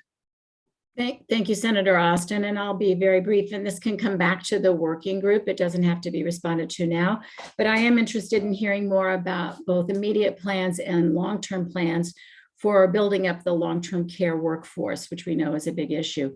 And also, and particularly want to know if during the decisions that were made about how to spend ARPA funds, if there were ever consideration given to providing healthcare and sick days to the PCAs, who we know are so hard hit every time there's a problem. So if you could bring that back to the working group, I would appreciate it. And I won't take up any more time, and I won't ask another question. Thank you. Will do. I'm not telling you not to ask a question. I'm just reminding people. I also want to know what we're doing with, as I'm going to put my questions in between people. The residential care facilities did not see an increase. It apparently won't be out until April. The residential care facilities are a huge component of our healthcare system, in particular those with mental health and behavioral health issues that are older. And this is a safety net issue, and I can tell you that I've heard that they did not get any resources during this, and this is going to be somewhat problematic if we don't take care of this, because they are starting to close down because they don't have the resources. Right. So, Senator, I am fairly certain, but Nick or Mike can jump in, that RCHs were part of at least some of the long-term care investments that we made over the course of the pandemic. We will certainly bring the latest information, but I do want to make sure we go on the record, unless, Mike, I'm misspeaking, that RCHs did receive some of our CRF or ARPA investments over the course of the past 2 years. I think that's correct, Commissioner. In the earlier phases of the pandemic, there was some relief. We can bring the details back to the subcommittee meetings. And Mike, they were supposed to see an increase. We had increased the rates that they were being paid. I don't believe that that's happened yet. Right, separate and apart from that specific CRF or COVID period relief, there was a proposal to allow them to bill for some services through Medicaid and then reinvest some of that money back into the system. There is, we've experienced some timing delays around that particular piece. It is still in the budget, but it is in SFY 2023. And we can bring more details on that to subcommittee also. Right, and we had it in the FY22 budget, so it's not, it'll be a year late. So, but thanks. We'll bring the information. That'll be great. Representative Johnson, followed by Representative Dillon. Thank you, Madam Chair. And I just quickly, I wanted to also say I agree with Senator Austin. I'd love to see the information on generations and the Northeastern Connecticut providers, because we have a tendency to be funded at a lesser rate. We provide more services in so many ways out here in Eastern Connecticut. So I wanted to ask you that. And then also with respect to the mental health services, particularly for our students that could be in day programs going into group homes or back home, I just wondered, is that part of your consideration in how you're doing with funding? Because there, as you know, behavioral health facilities do provide day services that would be covered if the person's deemed disabled by Social Security, could be paid under the 190-day period of time that is allocated for behavioral health. But as you indicated earlier, the state does not pay for behavioral health. The state is left to pay for behavioral health, rather, in those circumstances where the person isn't eligible for Social Security disability. So I wondered, in that circumstance, are we paying for the day programs for the students, especially, to be in those programs so that they can get their education and get the kind of professional treatment that they would need? So that would be the second question. And then also the personal care attendants, I'm wondering, what are we paying are we not paying all personal care attendants, whether they're private 1199 type personal care attendants, or whether they're part of providing services in a union? Are we paying them, and is there a plan to make sure they have access to health care? So those are the questions that I have. So you can answer me now or in the group. I'll just briefly, Representative, say that we do have, through our Community First Choice program, a self-directed, so-called self-directed personal care attendant program, which allows individuals who are Medicaid eligible to hire and direct the services of personal care attendants. Those are unionized PCAs. And then in some of our other programs, we have agency-based PCAs, which I don't believe are predominantly unionized, but I don't know off the top of my head what percentage are. So there are ongoing labor negotiations with the PCAs that are part of our Community First Choice program on some of the issues that you mentioned. Excellent. And that also includes health insurance access. Or they may be qualified, if they didn't have that, they'd go into the ACA? They are not currently provided health insurance through their employers, who are our Medicaid clients. And they would be eligible for, if they qualify by income, they would be eligible for Husky. They may be eligible for our Covered Connecticut program when it ramps up in July. And if their income is high enough, they would be obviously eligible for subsidies on the exchange through Access Health Connecticut. Great. Thank you very much. Thank you, Madam Chair. Thank you very much, Representative Johnson. Representative Dillon. Thank you, Madam Chair, and thank you, Commissioner, for the work group. I've been listening to the discussion on how many hospital beds we need and whether we do.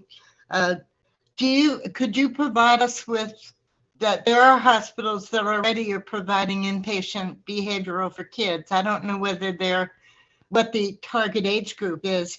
Could you provide the work group with the average length of stay and where they go when they leave? Because I had always thought, and I don't know, that part of the problem was bedlock. That was that they didn't have a place to go, and or that there were some providers that wouldn't take some of them. I really, what I know at this moment is very much anecdotal because it's been a while since we've circled back, but that the length of stay would be very helpful.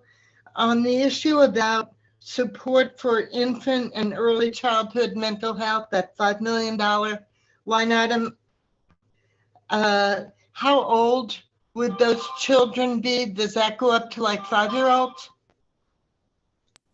I believe so, yes. I wonder if you could provide for us. I listened to the testimony on the Department of Early Childhood and in the public hearing, and it was very unsettling. And I don't know what our capacity is in that system, but I assume that we would be working with some of the providers in that system. Is that true? We have been collaborating closely on all of our pediatric mental health initiatives with OEC and DCF and State Department of Ed and the Department of Public Health. So yes, Representative Dillon, absolutely, we'll be working with them. And with the pediatricians and nurses and social workers too? Yes. Okay, because I think some of the proposals that I've seen in the budget, although I'm trying to figure out where the money is going and how it fits, are very well intended and they're very exciting. And I'm really interested in how early sometimes self-harm behavior actually presents, and whether or not a provider or a family might even know what they're looking at, and whether there's an intervention that can work. Something that a family might think of as an accident was not. And so I think it's very promising. I'm just trying to figure out how it would fit with what's going on in the system right now. If you provide that for us. Yeah, we'll be happy to bring more information about the details of that proposal at the work group. Anything else, Representative Dillon? No? Are there any other? Okay, thank you. I see no more questions from colleagues. Are there any more questions or comments? Representative Walker, do you have any final words?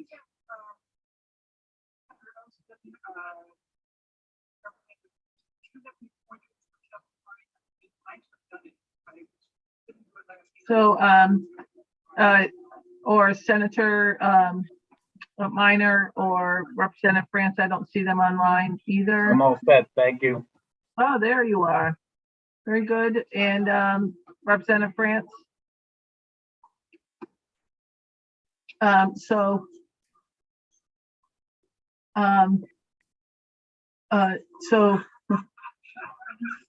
anyways, I'm trying to do 2 Zooms. I'm sorry, I'm distracted.